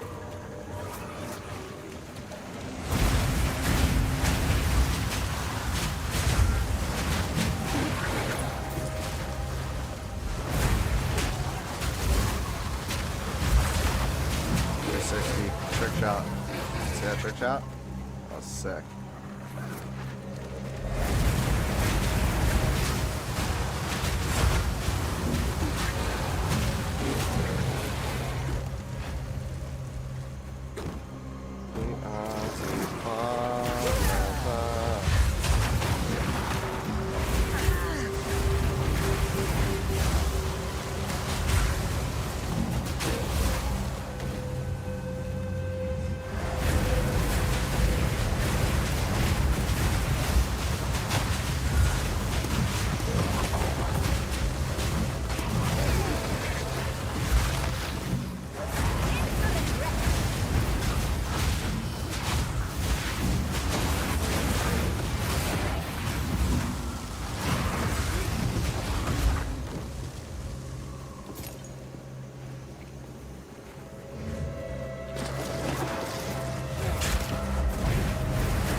Dude, those guys suck.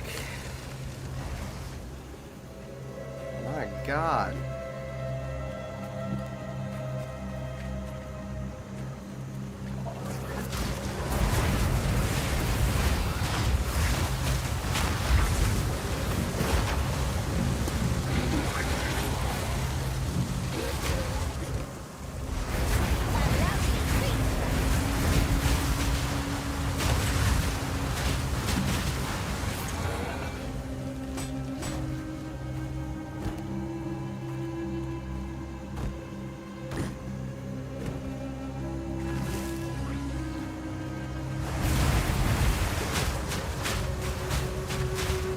Sensed it too. The spirit is near.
Well, damn.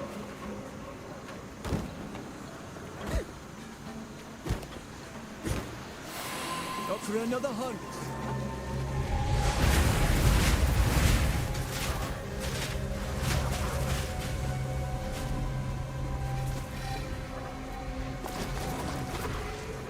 Keep on him.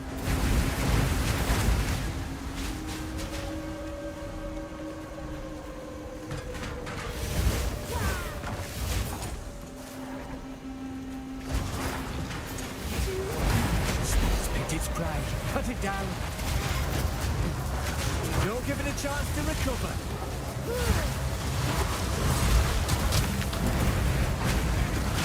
Come on now. Let's end this. Putrefy!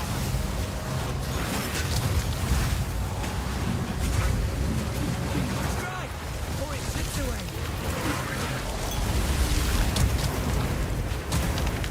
Spirit calls.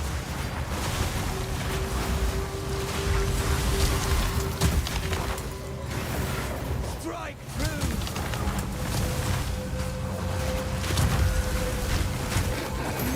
Don't lose focus.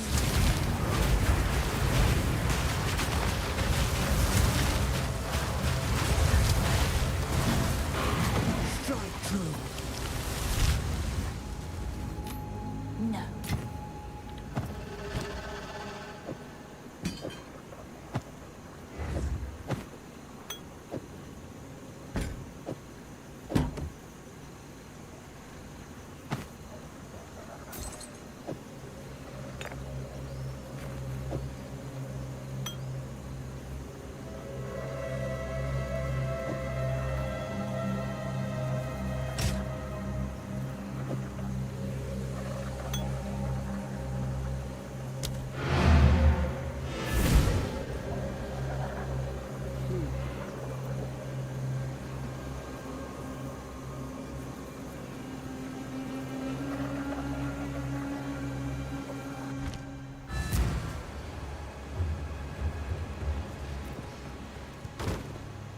Greetings.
What do you...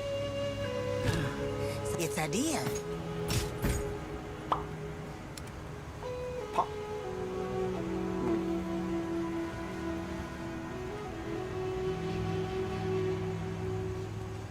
It's a deal. Keep your eyes sharp.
Another one.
did a big ass loop. That's what I did. Big ass loop.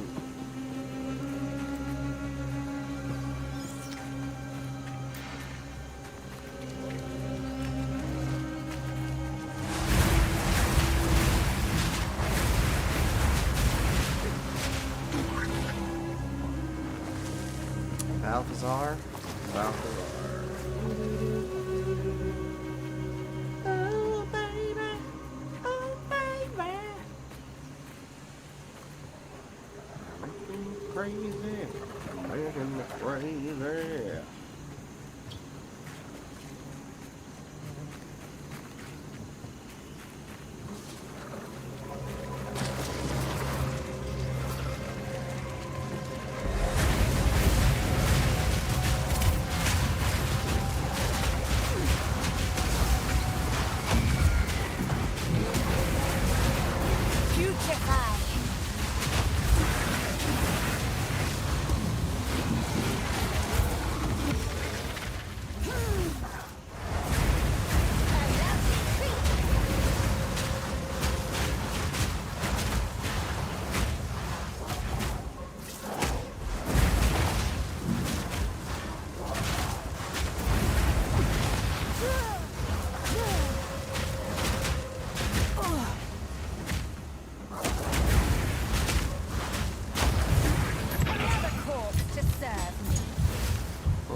Interesting, interesting, indeed.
Run back for a double socket mall.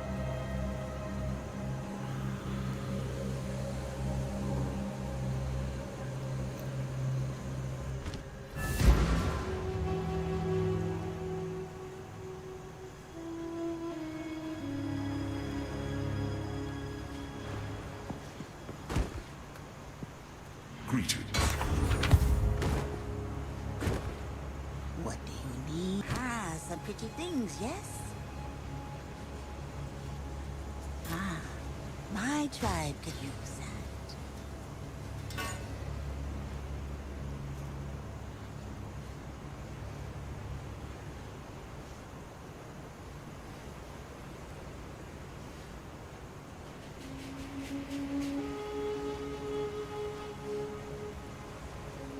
Ah, my tribe could use that.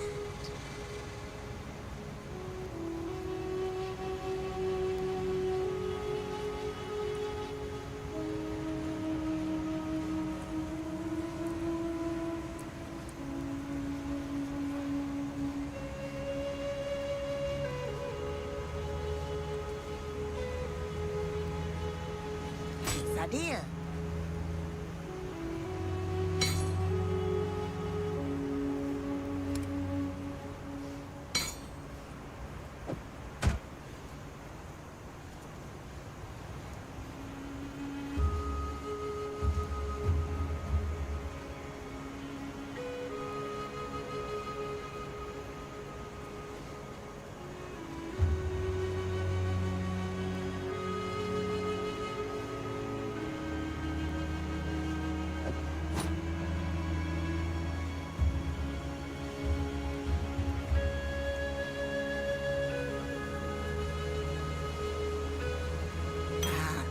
idea.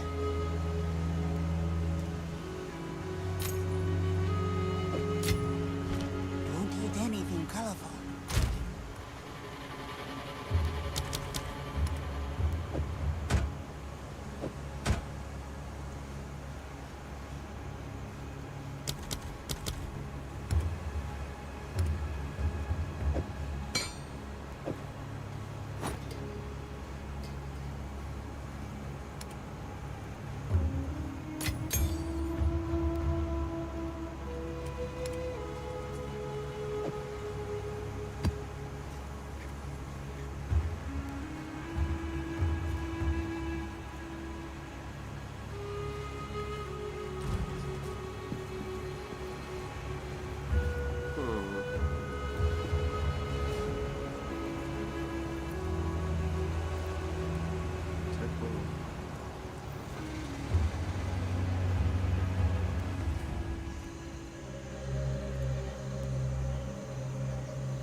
I will seize the power of chaos.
God, I hate getting stuck into fucking metalist shit.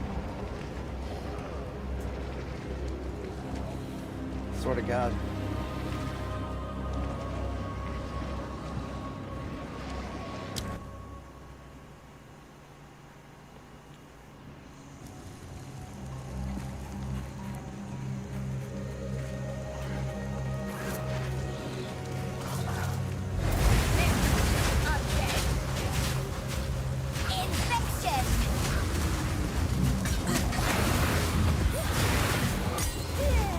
Stuck again, can't fucking move. God damn it.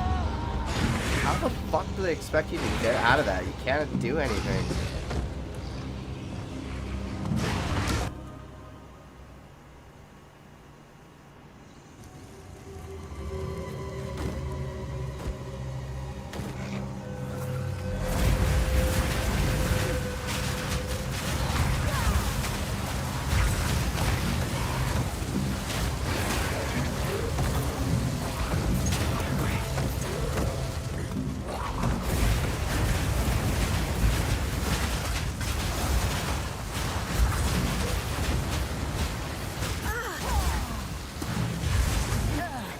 Vile flower.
Grab that scroll of wisdom.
God damn.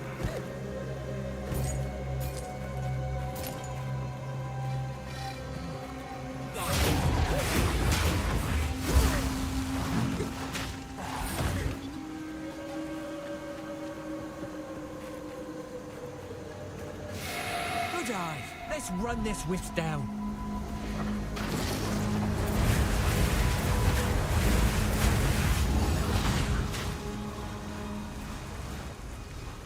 Someone ought to cut No all time this to tarry. back.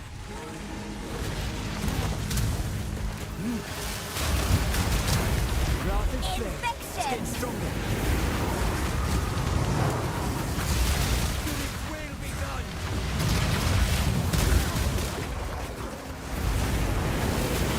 Don't lose focus.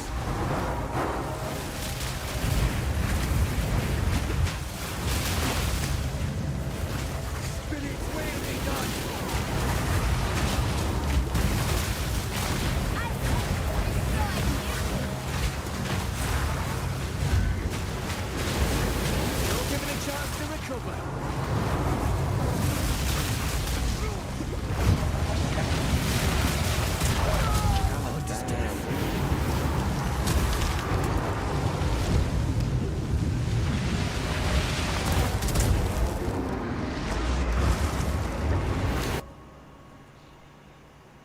sucks.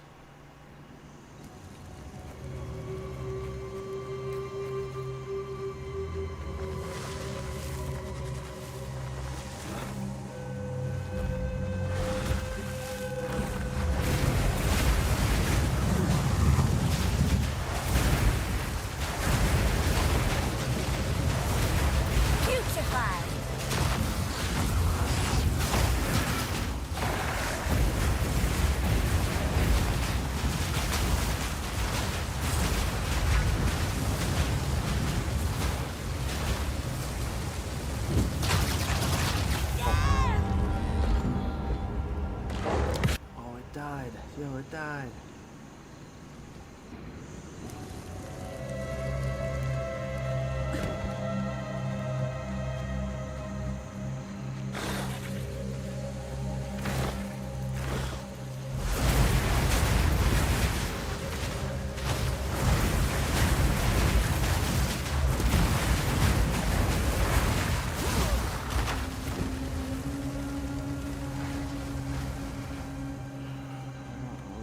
Killed the fucking thing.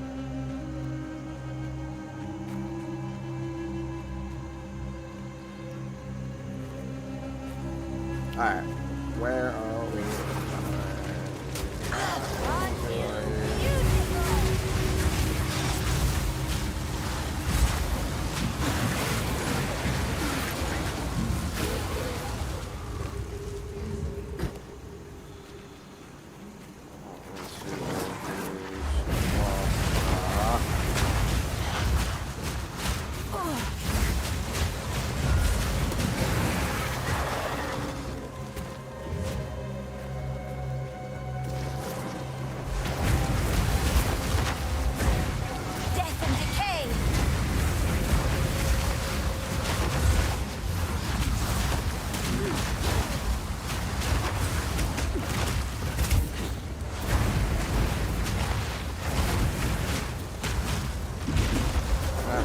Can I get out of this? Like, what is going on?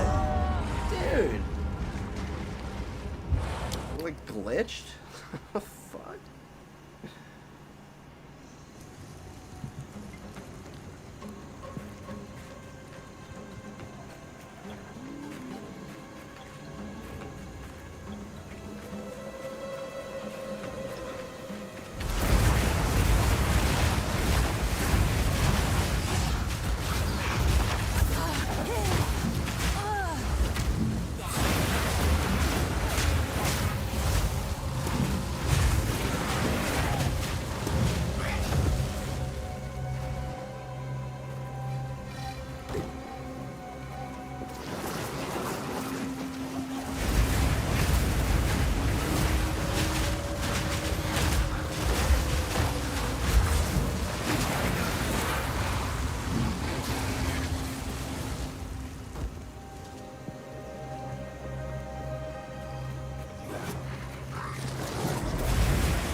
made it.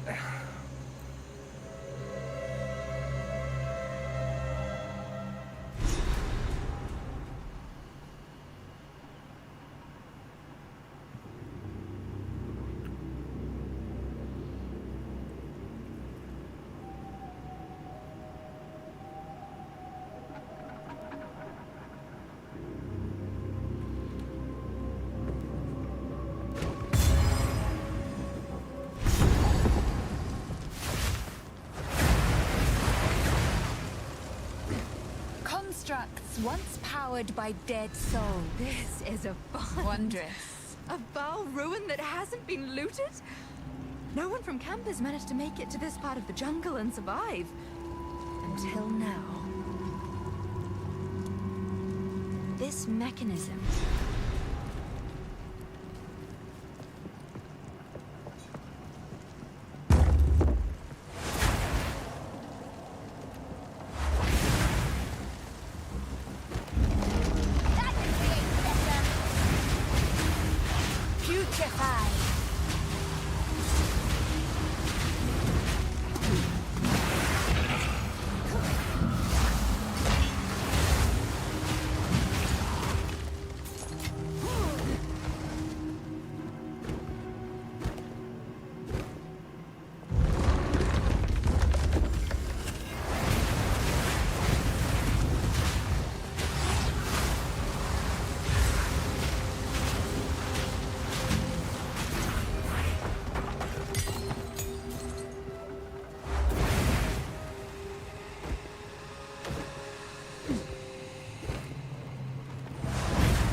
I need.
74 shipments of soul cores in the span of 3 months. 74 shipments, and it still won't be enough.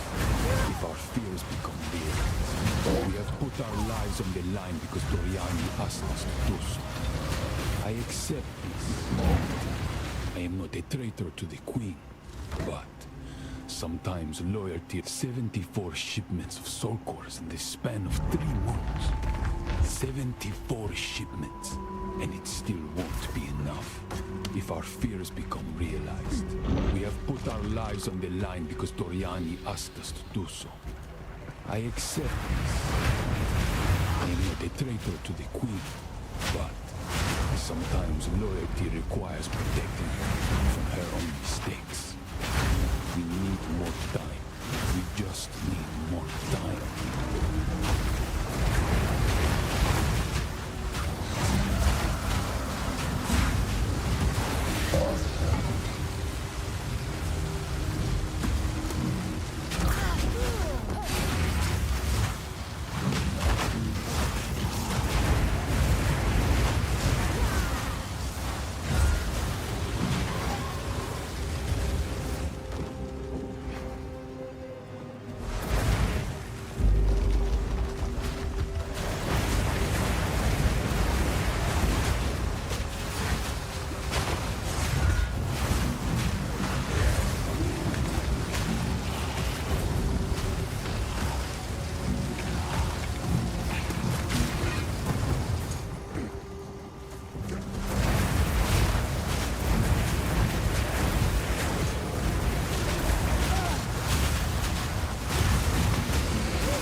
Still alive. What have you learned? Still alive. Anything catch your eye? It's a deal.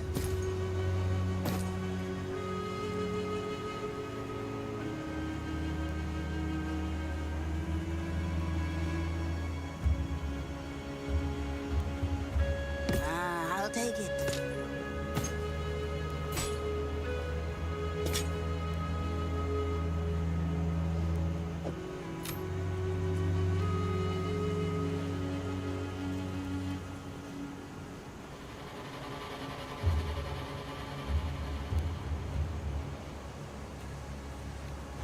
Your eyes shut.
just happened there.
This way, that way, that way, this way, this way, that way, that way, this way.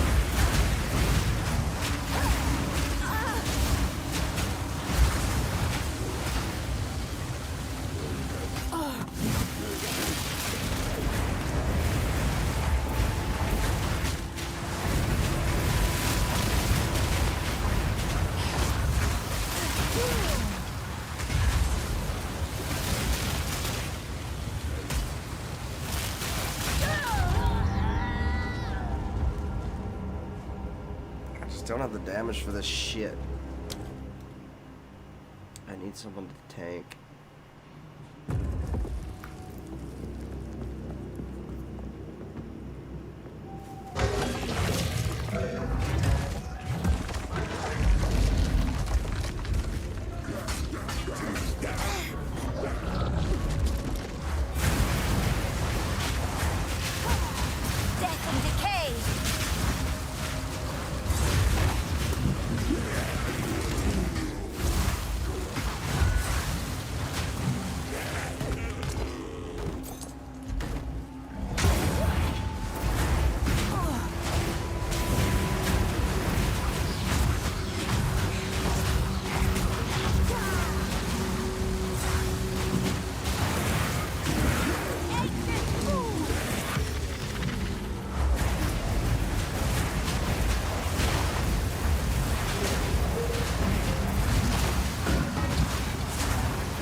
Well, that's fortuitous.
think not.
corpse to serve me.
Dum dum.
Putrefy.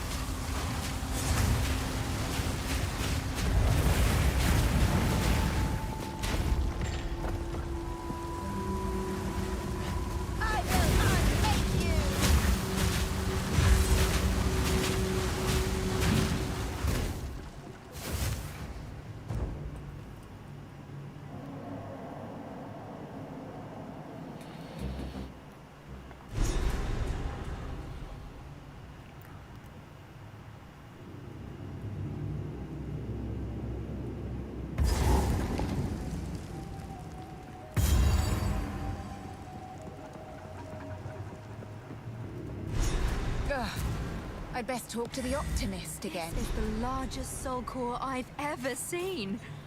With this, we There could is still late. Maybe the cons.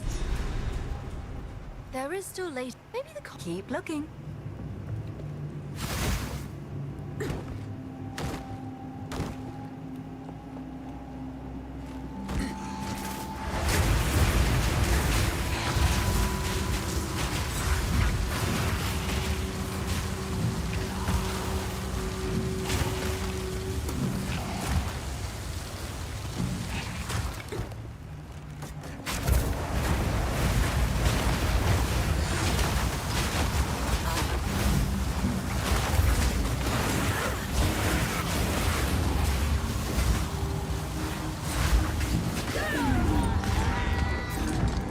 Shot.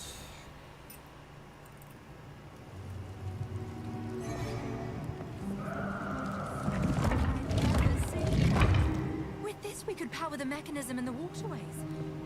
But it isn't charged.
Goodbye, different. What's good?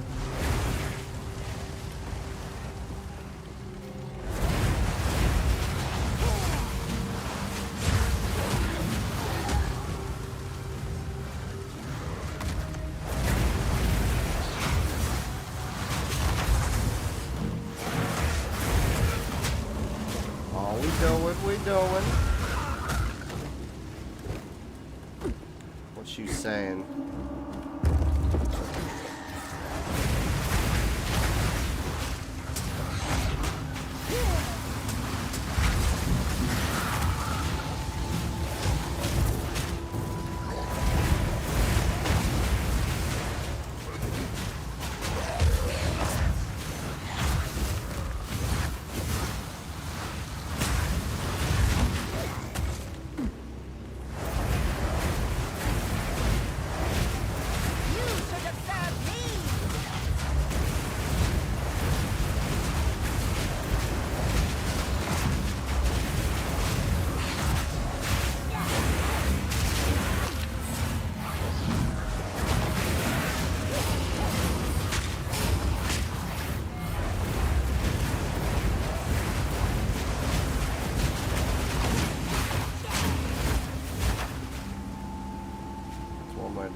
One way to do it. About to hit the hay.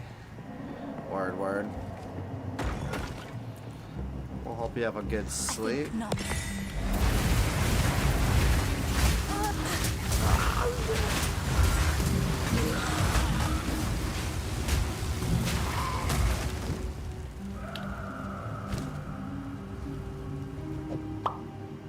Motherfucker's 4, is it? Vice versa. Yeah, man, you too, you too.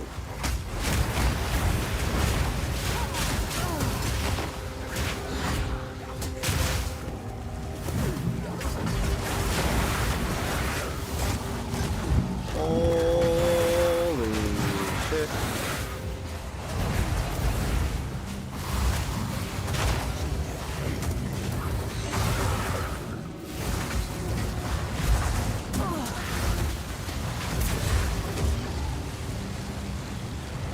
That was intense. It's only hump day.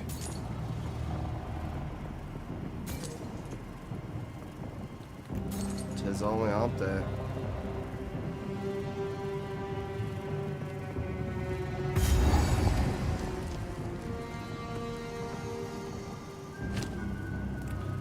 Corrupts an item. Huh.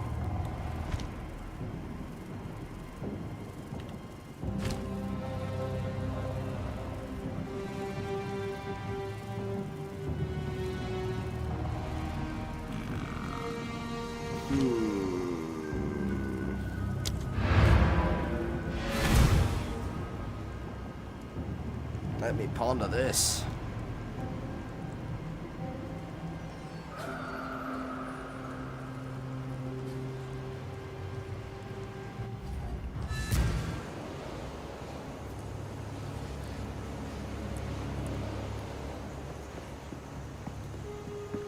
How can I? Some odds and ends we found in the jungle. It's a deal. Oof. Those boots are pretty insane.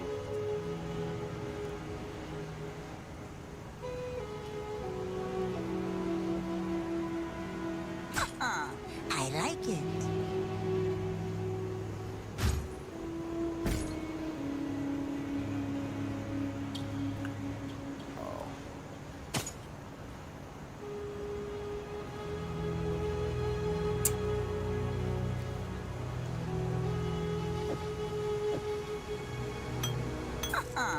I like it.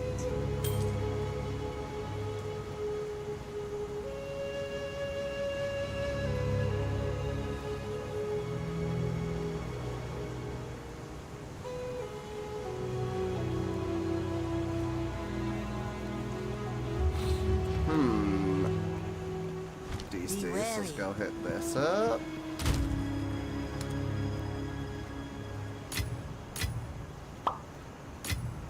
Pop.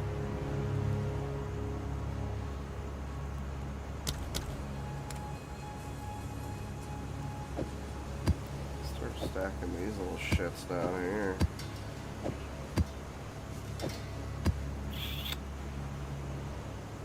I don't practice Santeria. I ain't got no crystal ball, yeah.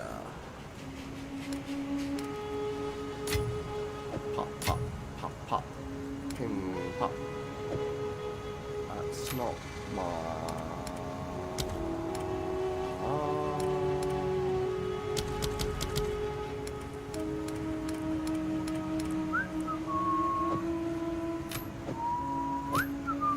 Ah, that's itchy.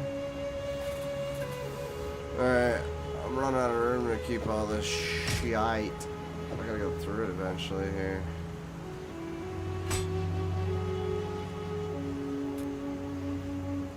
Cha.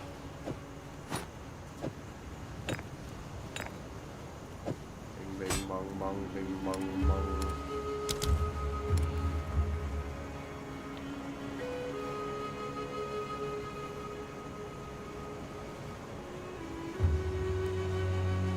Alright, now the question is, where in the fuck did I put that belt?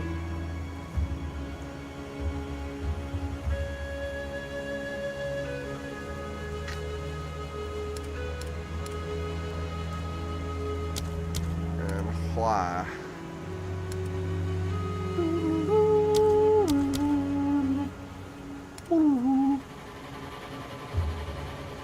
Yo, did I lose that bell?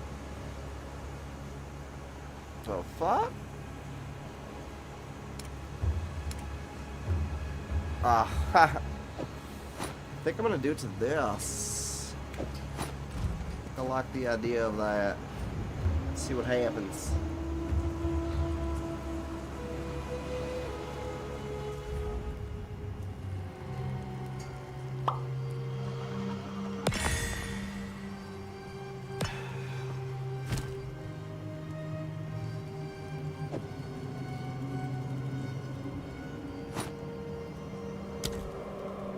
A surprising result.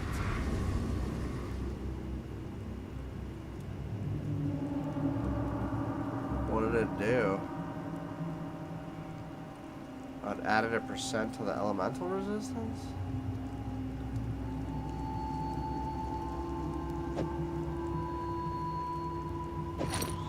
I don't know, but I think I'm gonna equip it. Check it out. What's it all about?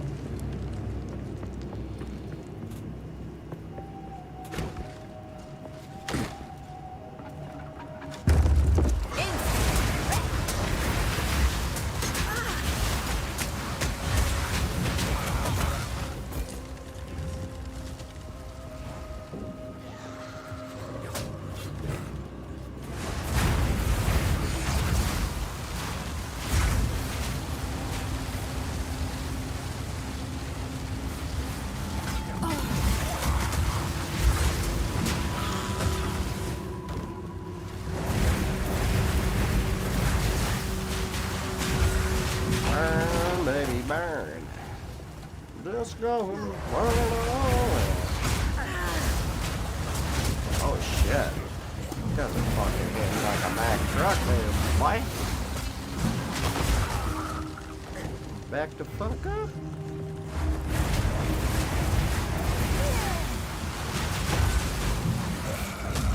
Going to melt you. You must melt and die. Found the Jenny. Seems this needs a larger soul core than the doors did. What a display. Let's find another. Seems you're correct, lassie. Oh, this guy's just... What the fuck?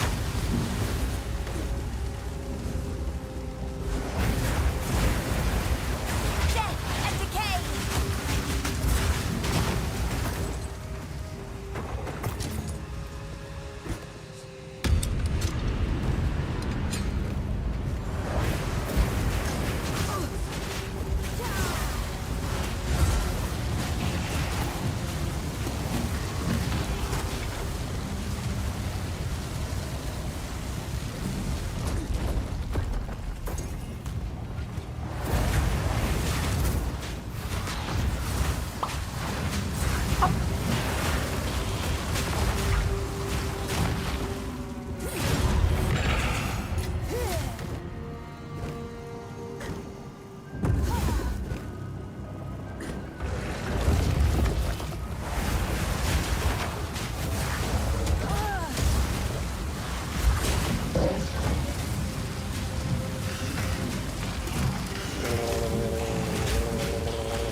Assholes.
Inhale.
do know a way out.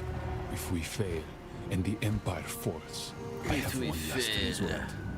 I fear it, but it is my last hope. We imprisoned Iklotil the Black Jaw and his soul core, alone for his crimes. Isolated like that, without any other souls in the land. His stone form seemed to retain much of his personality. Though I dare drain my own lifeblood from something we use as punishment for death. We have toiled so long to defeat death.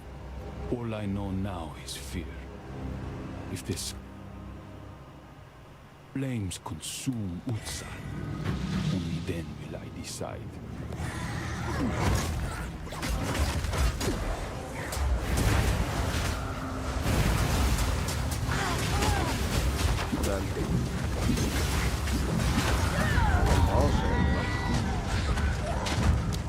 These guys are just like little fucking crazy bastards, yeah? Fuck right off.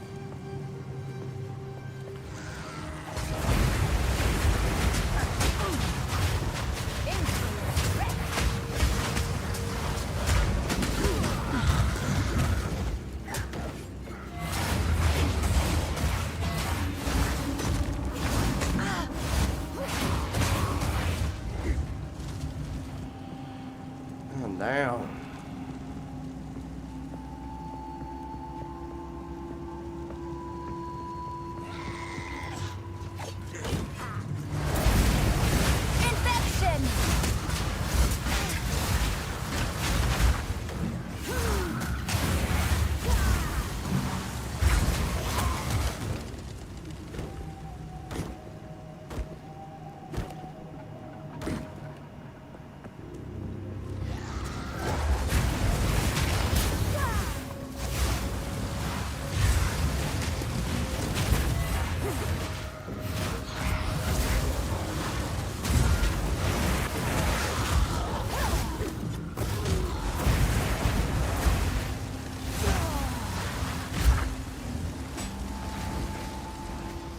Those guys.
ridiculous. Alright. I think we're going there though. Get tired. Thanks for stopping in. Hope y'all fuckers have a good night.